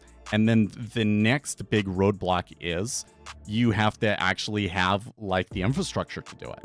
It's not something that there's really tools set out there to allow you to do this stuff very easily. You basically have to like record the data yourself, analyze the data yourself, which is why we've created my NinjaTrader suite. You can download it at speculatorseth.com. It caches this market depth data. It saves it to disk so that you can do analysis like that. And you can do backtests in NinjaTrader backtests with market depth. And they're blazing fast, and so that you actually stand a chance at being able to do enough backtests to be able to actually find something, right? So I think that's largely why it happens. But again, that's where it's like, if it's not a subject that interests you personally, if you're not interested in going and parsing through all of this market data and doing a statistical analysis on it like that, then day trading probably not for you. Now, the other route you can go is being informed, right? Being an informed trader. And they complement each other. I think you want to use both of those things. But being an informed trader, what does that mean? That means like reading a lot of news, reading a lot of analyst reports, and understand what's going on in the market. They don't want to do that. But they want to just look at a chart. The thing is that people have this kind of innate desire to want to see patterns and things, to want to just look at it and see a pattern, because our minds developed that to be able to predict the seasons and things like that, right? To be able to like predict where prey is. So your brain does it on its own, and that's why there's always been things like soothsayers and astrology and people. There's a lot of people that are interested in astrology, right? Like that is like an innate part of the human mind that people are naturally interested in it, right? And so to pull them out of that and to get into real empirical research on markets is very, very difficult to do. People don't want to be, do that statistical analysis or be experts on, the news of the day.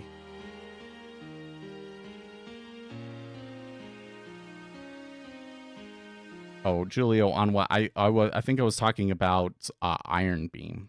Iron Beam has an app that if you go to ironbeam.com, or maybe it's Iron Beam app, I don't know. But anyways, they have something that like you can sign up for and be looking at a DOM within a minute.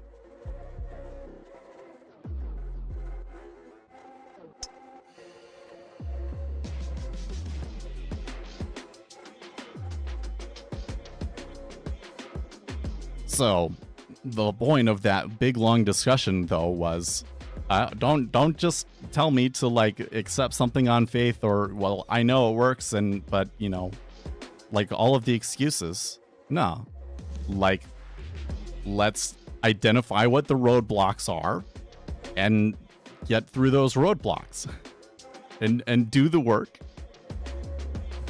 and provide, and I can provide all of the indicators and programming that we need to do that.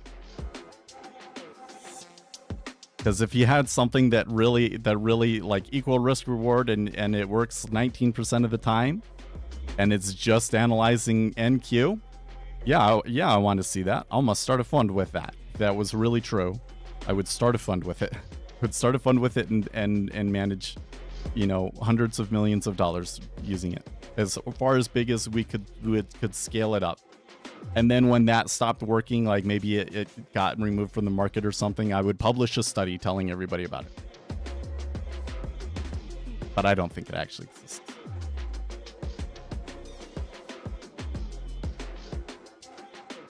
Yeah, I can provide Jigsaw but I already have Jigsaw.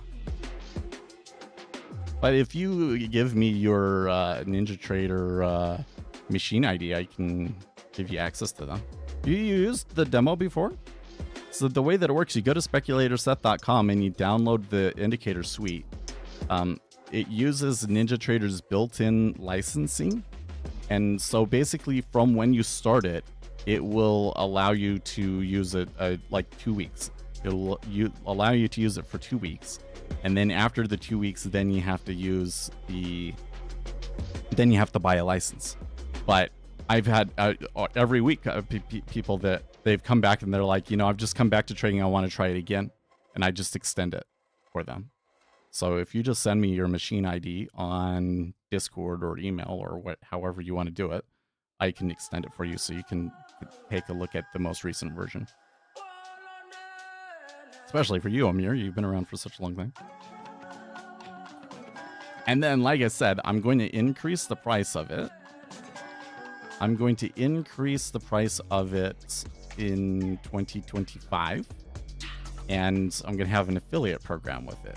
So, and you'll make a 50% affiliate, but you'll have to sell 3 of them to get in there, to get the payout rather.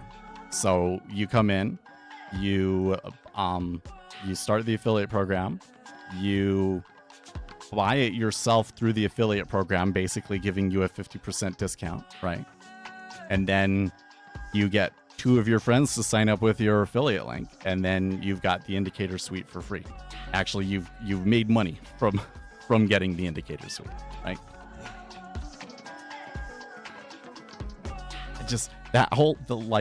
Seems like an easy sell to me. I don't know. I'm interested to see how it goes. The way that these things go normally, it's like I'm going to put it out there and nobody takes advantage of it. But it seems to me that like anybody that really works hard at it, that they would probably do really well.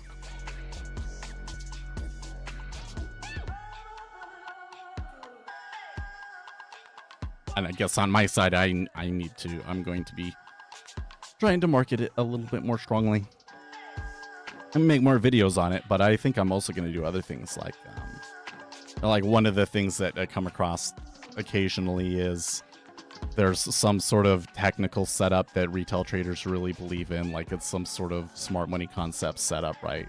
That fails really hard. And I can show you on the chart, like why. Like I can show you using our indicators and what we were looking at that would have told you that that was a bad trade. And, you know, going to like other communities and showing people that stuff. Something that I should probably get on. You can provide the NinjaTrader latest version with the only. How are you do that? That sounds sketch to me, Amir. I don't want to be involved in any sketchy things. I don't, you know, I don't need to do any of that. We can do it all, you know, by just purchasing the regular licenses.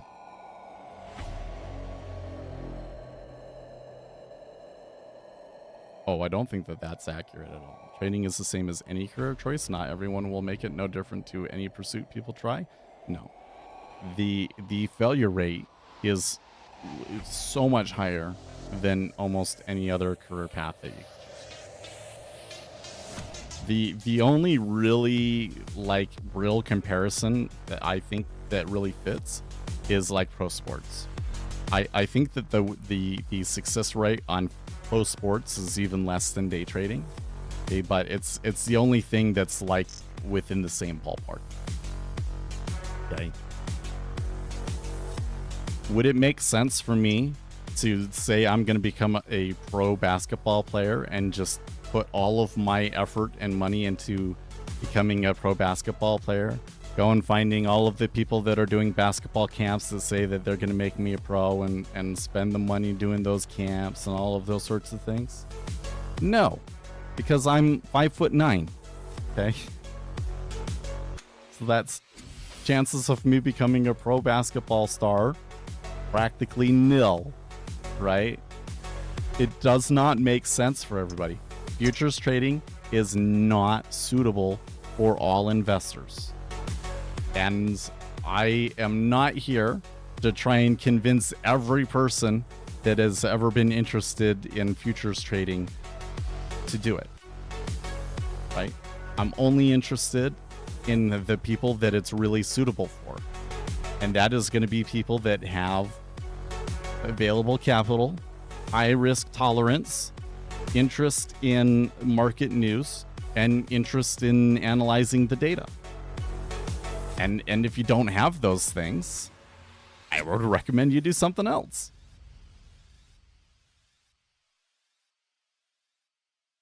Because the chances are you're going to lose money from it.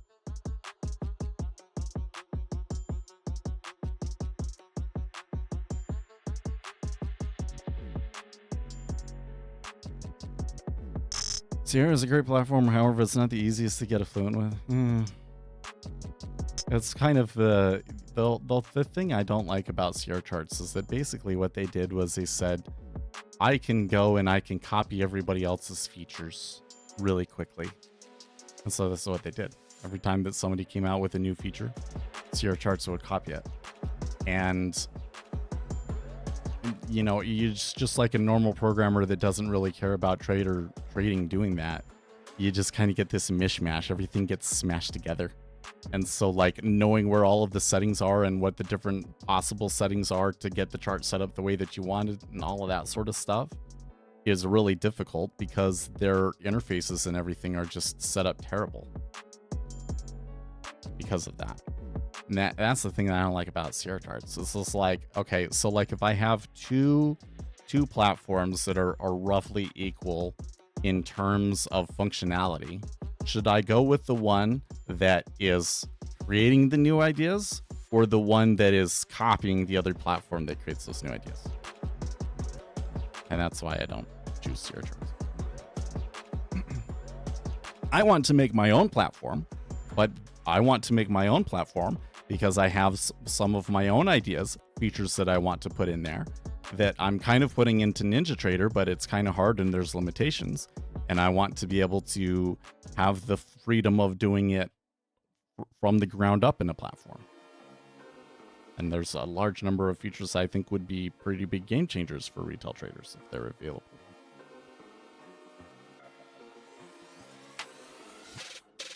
Octavius asks, can you bring up the resting orders in ZT? Sure. Let's see. Do I have it?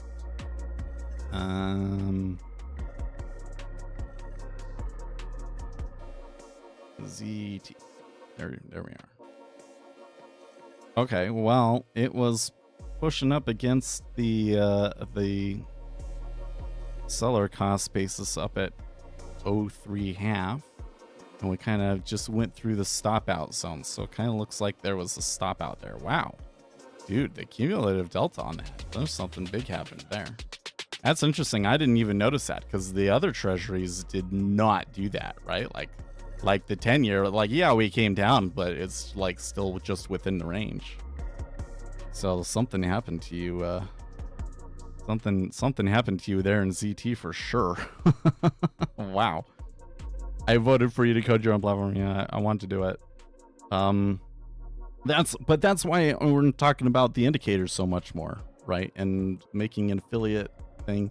So if you really want me to make a new platform, buy the NinjaTrader indicators, use the indicators yourself, share them with people, like go to Discord and show people pictures of it and share your affiliate link with people, and help us get more people using the indicator suite. And we're going to use the profit that we make from that to be able to fund making our own platform someday, I hope.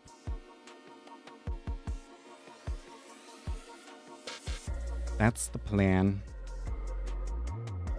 Because $2 million, I've discovered that $2 million is probably too much to realistically fundraise.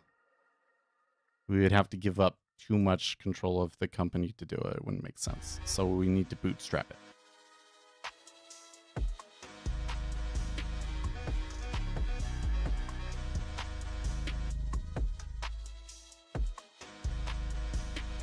That gets me going back on the stuffed animal thing. I was able to get like the margin information on the stuffed animals, and they make like 25% margin or something like that on it. And that's after like paying like affiliate fees. So I don't know how the like whole Amazon shipping thing works. And like if I'm already selling something on Amazon, what does it take to be able to sell it on the TikTok store and do the shipping through them? But, you know, I was looking at it and was like, okay, so if you buy this company and then you sell it on TikTok and you make as much on TikTok as some of the stuffed animals that I already see on the TikTok store, yeah, you'd make like $200,000. A lot of risk involved in it, right? Double your money. Risk involved.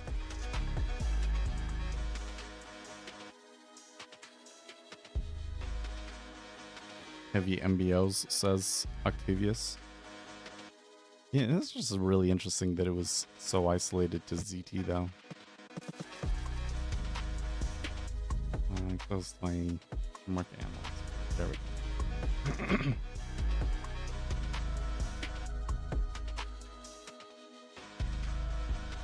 There is some spreading going on today, by the way. You know, we haven't had a whole lot of super strong spreading behavior in a while, but so it's curious that it's happening today, but there's a little bit of flattening today.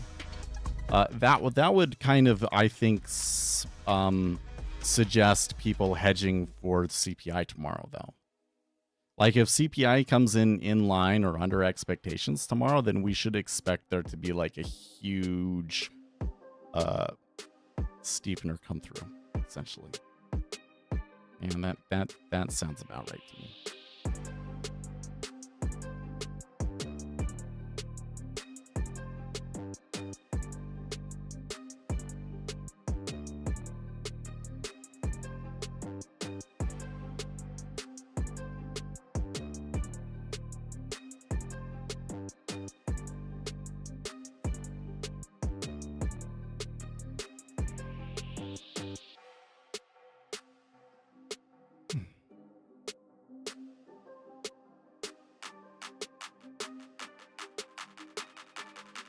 I feel like there was another question that we were addressing at one point. I think some of the people that were asking me questions are already disappeared.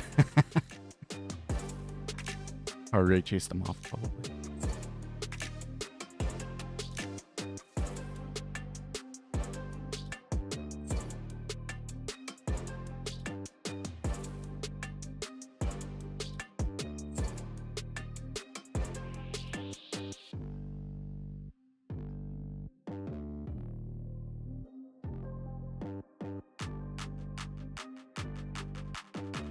I think there was hedging done at evens, -3 times the end could not break through it.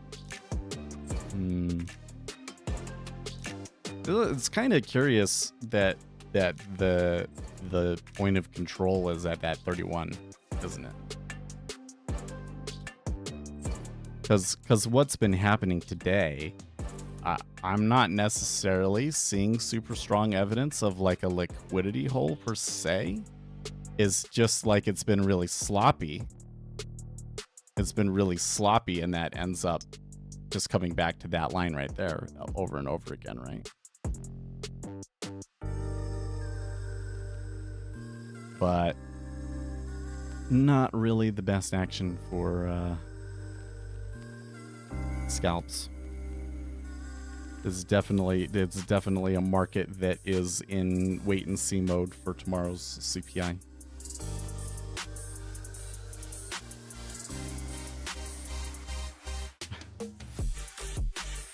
Asian warlord orders massacre of elderly for using sorcery to sicken son? What the heck? Oh my goodness.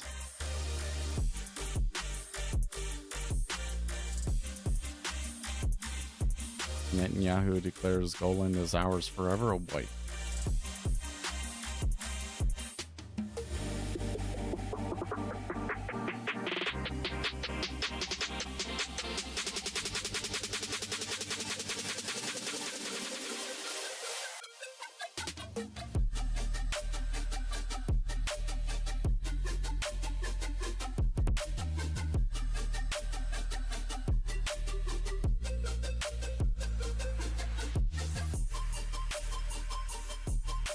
Oh, is the secret level episode is available now? I can watch it. I guess that's what I'll do immediately after this. Instead of programming the fair value gap. This discussion does have me sitting here going, do I need to make my own volume profile too? Because I kind of have a volume profile that I've written several different types, but I never really put into the suite. Like I have the one that like puts in columns and allows you to like resize them and stuff. But the key thing here would be like the exporting of the data. Except for that, to really do it correctly, you'd have to like export the volume profile at the end of every bar. That kind of sounds like a pain in the butt. Kind of sounds like a pain in the butt. And like, would any of you actually use it? Would any of you actually do a back test with it? I don't know if it's actually worth it. Greg says yes. That gets me back to that one thing where it was like we made that thing to determine like to find a ledge in the volume profile. You wouldn't back test it, but you'd use it. Oh, do you have the NinjaTrader, or do you just use the NinjaTrader volume profile?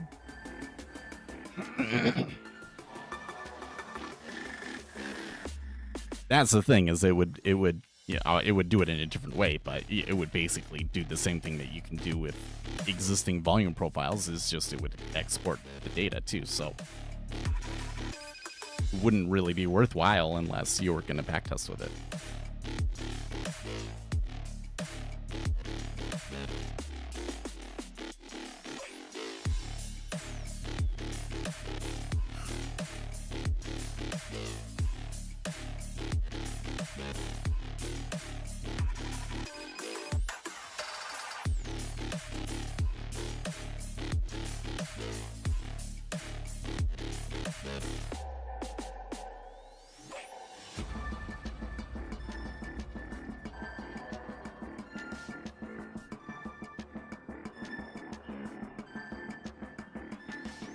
Oh boy. From r/day trading, after how many years of being a failing non-profitable trader can I become a trading guru and start selling technical analysis courses to traders? 0, because I've seen plenty of people that are like 19-year-old kids coming in and becoming top YouTube influencers. Yeah, sky's the limit. No trading required. There you go.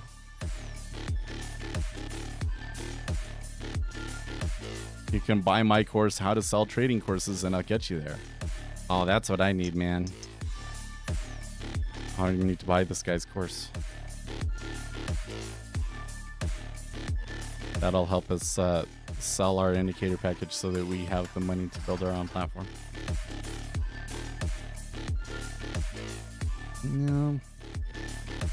Yeah, the other part of me is I think I want to do the one that's like the fair value gap, because it kind of involves something that I've done before and that I think I can do better than other people out there. So it interests me, and it's good to just like keep the programming up. And maybe I should do the advanced swing one that's also on my list. So I'll do those two. I think with those two, that's like the key things that are needed, I think, to backtest like price action strategies, quote unquote, right? I don't think that anybody, one of those things is that, like, you know, I provided those tools to like backtest point of control and stuff like that, right? But like nobody uses it, right? They see what I did with it, and then they're not interested in taking it further. So I don't know how much of a waste of time those ones would be, unless like it was a really good indicator and people really used it, right? Yeah, but probably the people that are doing the fair value gap are probably not buying indicators. Yeah, maybe I should just dump it and focus on writing some scripts, next set of scripts.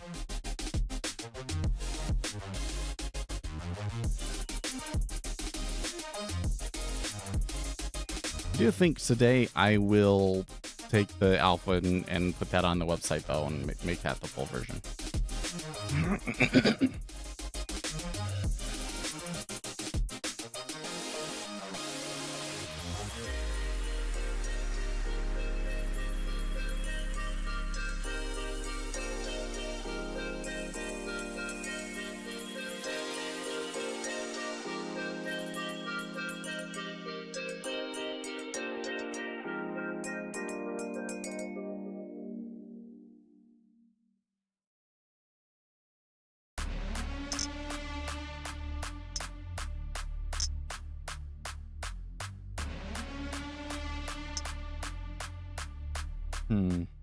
Maybe this morning I should go mow the lawn. Because I think there's a storm coming in, isn't there? Actually, let's go check the weather.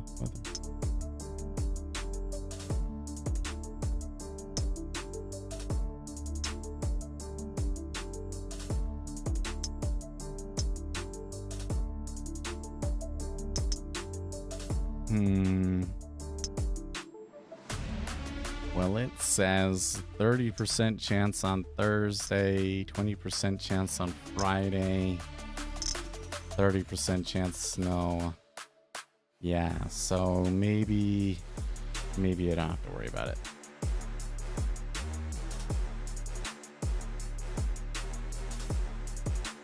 Do you have an opinion on the usefulness of Bookmap? So Bookmap is using market depth data, so that's a big plus. But the actual Bookmap chart itself, I think, is of questionable utility. So a lot of the behaviors that we're looking for are really reflected in the best bid, best ask. You know, like the first two inside prices or so. And the way that the Bookmap thing shows it to you, you know, you can't really see those first two prices very well. Your attention is always going to be called to wherever the largest order is out there. You know, I don't know if there's really, I guess 111040, right? You're showing a chart of that. Actually, we can do this one, right? We can use Jigsaw's version of it. And what is it showing us, right?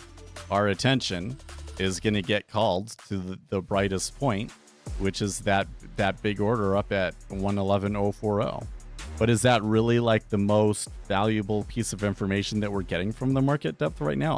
I really don't feel like it. It's like what's happening on the inside prices. And there's not enough granularity in what's going on in those inside prices to really see it on the Bookmap chart. And so the best way to look at it is still to use the DOM, to just watch the DOM.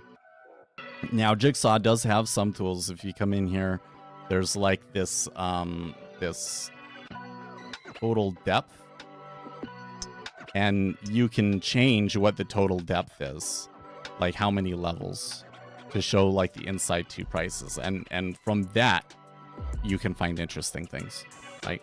Or you can use my indicators to do the same thing. This you can get the resting orders. You can set it up to do the same thing, but my resting orders is more flexible, allows you to do more things. Okay, so there's ways to look at the data, but like the book map chart, or the Vista chart, I think it's cool looking and everything. The bubbles, now the bubbles are useful. You know, that's thing where they show larger orders. That can potentially tell you things. But overall, you know, that like the main draw for that platform, I'm not really all that enamored with it.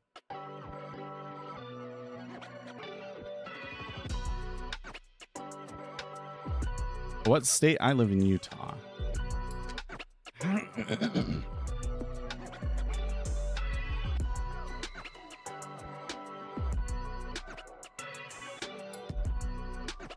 You heard of this sweep strategy? I can think of multiple things where people talk about sweeps, so maybe you can go into a little bit of detail. One of the things that a lot of people will point out is there can be places where robots will, in the S&P 500, pick up multiple prices all at once, and they call it a sweep. And then maybe you try, when you see one of those things, maybe you have a set of rules about how you want to try and trade it when that happens. Now they're starting to fall out the bottom here now, huh? There's some decent volume at 28.5. I would still kind of, I am still very skeptical of any real trend developing, so they might push a little bit further, but then I would expect to see a pretty strong pullback.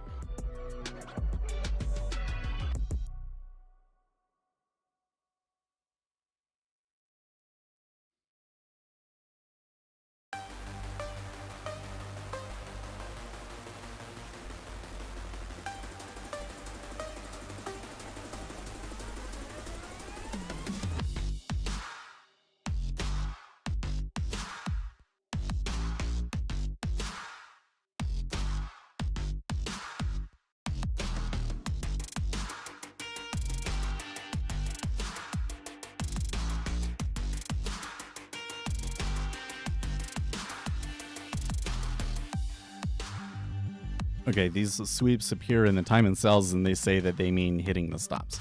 Yeah, okay, so you are talking about that. So not necessarily, right?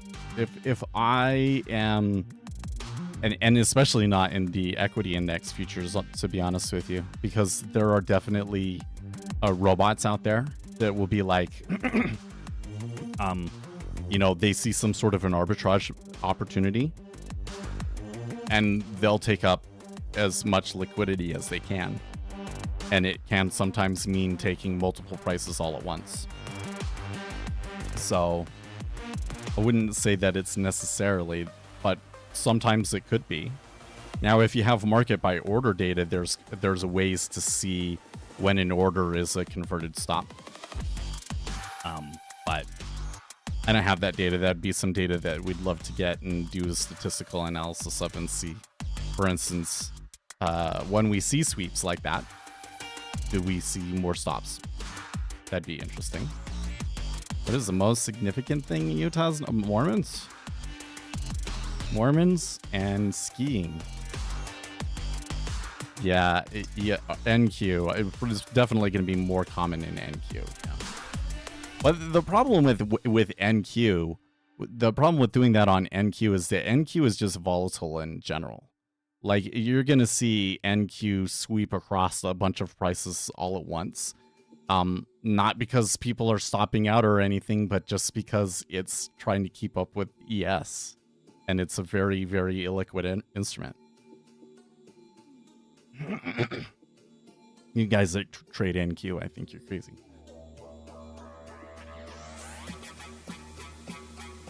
I think this is like the 44 on our market order imbalance. This is a decent imbalance. I mean, it is a sell today. I'm skeptical about how far they can get with it, but it's really worth taking the trade. But I think that the trade is a sell, at least at the moment.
Trading Academy. Wait, is Trading Academy, is that you, Celine?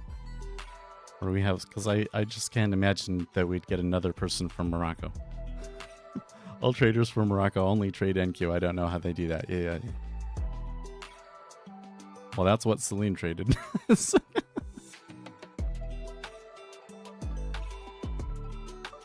I guess, like futures trading is not like technically legal there.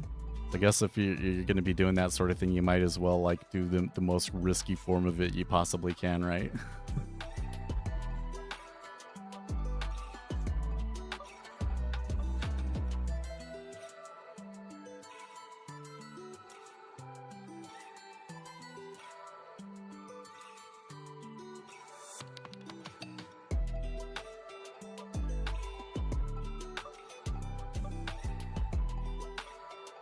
Crypto Bro plans to light Lamborghini on fire to challenge societal norms. Okay. How do you prove your trading results are legit in an era of scammers? You rely on empirical evidence instead of anecdotal evidence.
You're looking into the hero now? Let's see. Actually, it makes sense here, totally. Yeah, I can see the change in cumulative delta for sure.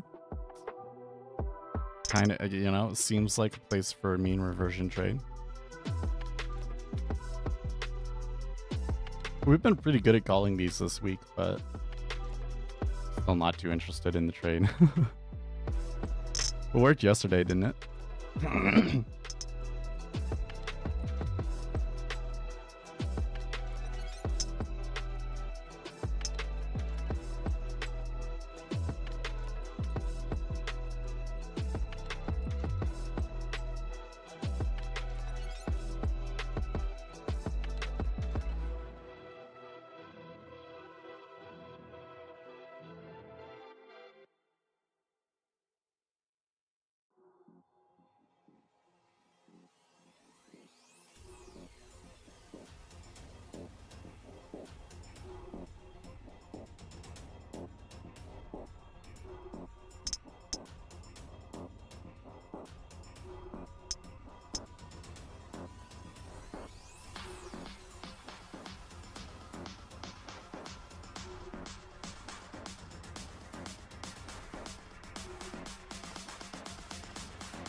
Oh, Trading Academy gave us 20 bucks. Thank you so much. I appreciate that. Yeah, and I didn't even answer like any really cool questions for you either. There are so many other people in here that I, you know, asked a bunch of questions and I gave, you know, more help to that.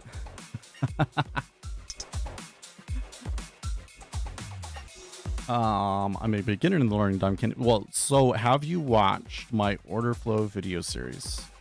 So watch the order flow video series, man. Let me show you here.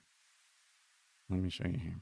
If you come to youtube.com/speculator Seth, and then the front of my YouTube page, and down here, there's this start here. These are kind of like beginning videos that are like, okay, you need a trading computer, your platform, all of these sorts of things.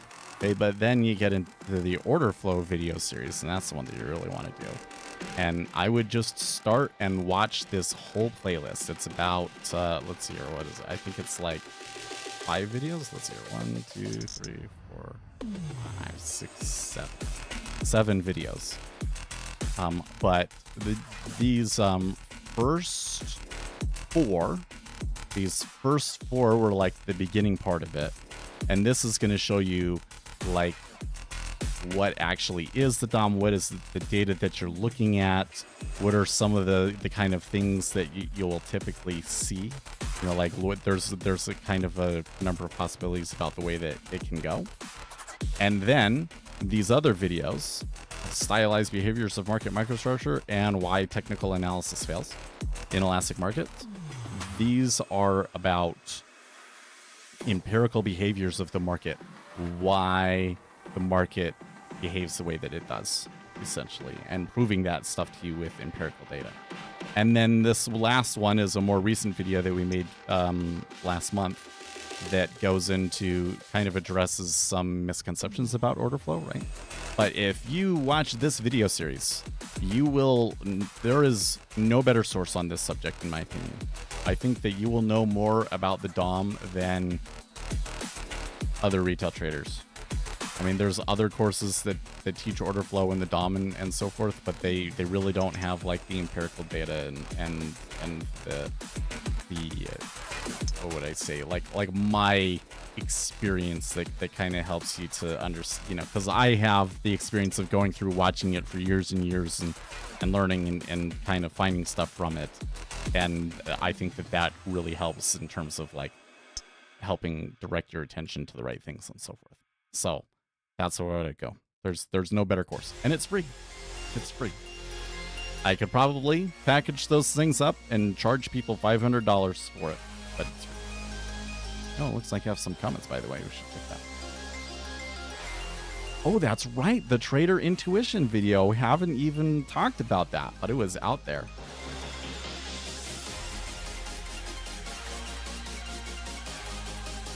Oh, and this guy, like, okay, cool. Cool. I'm getting some good comments on this one already. This one's interesting because it's basically, it's about how to learn trading. That's a good video. I'll put that video here in the chat for you guys so that you can watch that after the stream. What do you think about the No BS course? Does this still work? Okay, so first of all, I highly recommend the No BS course. The No BS course is where I started. Now, if you go, the No BS course lists out some specific setups. And if you go in and you watch for those specific setups and try and take trades based off of those, and that's what I tried for a really long time, I don't think that you're necessarily going to have success. So the reality is that those setups are really kind of more like different possibilities. And you'll notice that for each one of those setups that there's actually like two sides to it. Like there's one where like you're catching the edge, and there's one where it's iceberging. And which side is going to win? And that's where you kind of have to have context of the market. And if you watch my order flow series, we formalize that a little bit more with predictors of order flow and talk about how to do a research to find things that will, about that context, that will tell you, you know, whether they're going to be buying or selling and how to sort those situations out. But when I see those specific setups, I don't necessarily take a trade. What I will do is I have an expectation about whether we're buying or selling that day. And then I'm using those things that I see in the DOM to verify that I actually want to take a trade, and then finding the best spot and so forth. So, I highly recommend the No BS course, but when you say, does this stuff still work? Well, if you just take those setups and you trade those setups, you're probably not going to do, you know, your results are probably going to be random. The market is very technically efficient. So, you know, things on short time frames, it's only going to be like on the very shortest time frames you're going to find really good edges that are really consistent with that, right?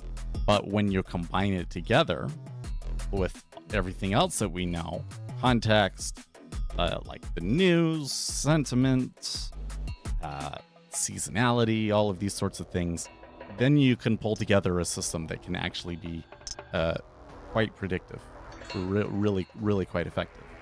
So, and the No BS course, I think, is just like a really good starting point to kind of like give you a clear view of what we're actually doing, you know, like what the game actually is.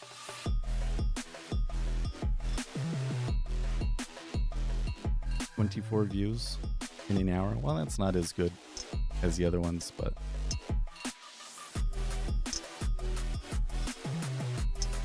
it's not as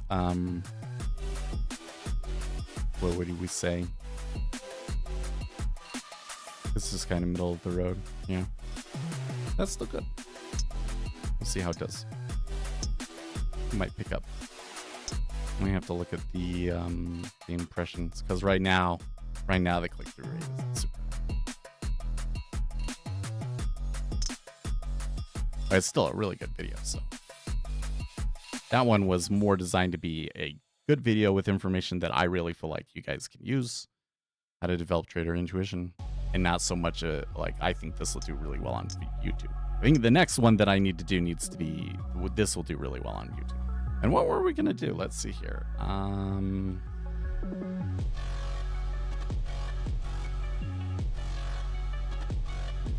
those planned video ones that we've done. Yeah.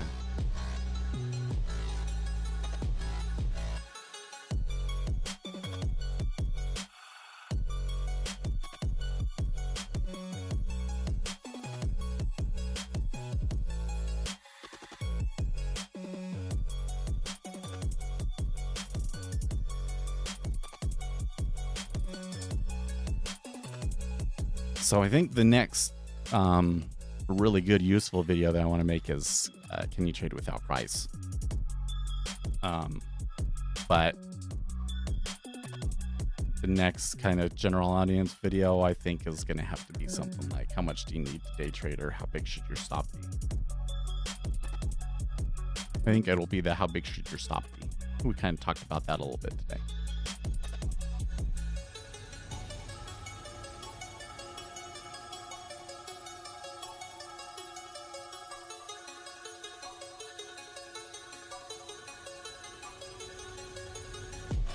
Thank you so much. Well, I appreciate it. I've worked really hard on this YouTube channel. I feel that we have some of the best content out there on this subject. I don't feel that we get recognized enough for it, and I could kind of use the recognition right now. Like, it's not so much an ego thing for me as it is like, we want to grow our business, you know? So, that it's actually useful for you guys. You know, because the worry that I always have is I don't explain it well enough. It doesn't click for other people what I'm talking about.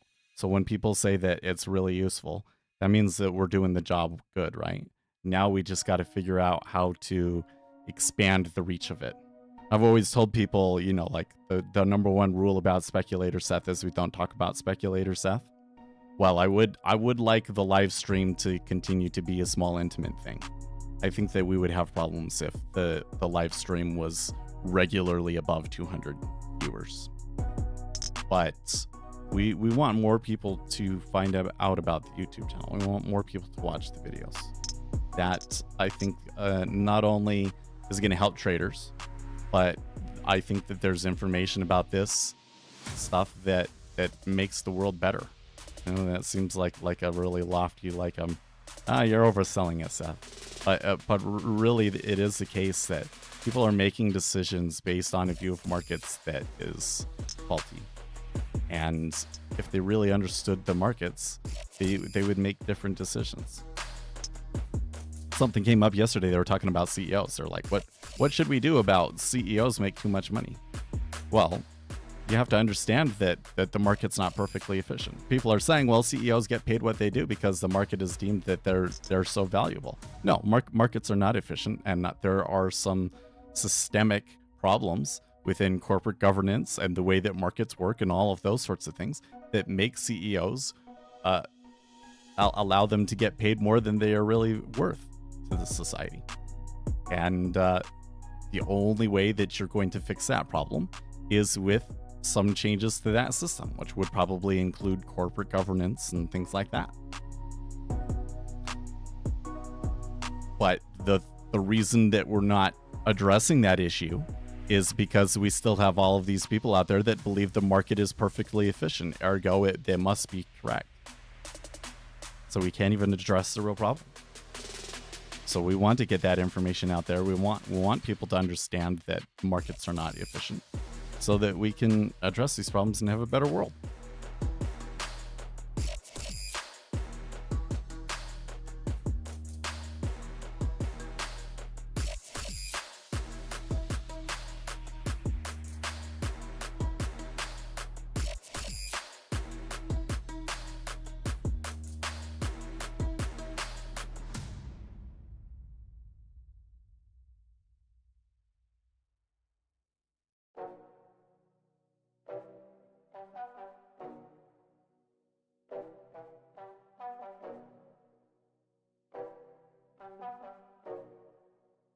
So could have pushed a little bit further here, huh?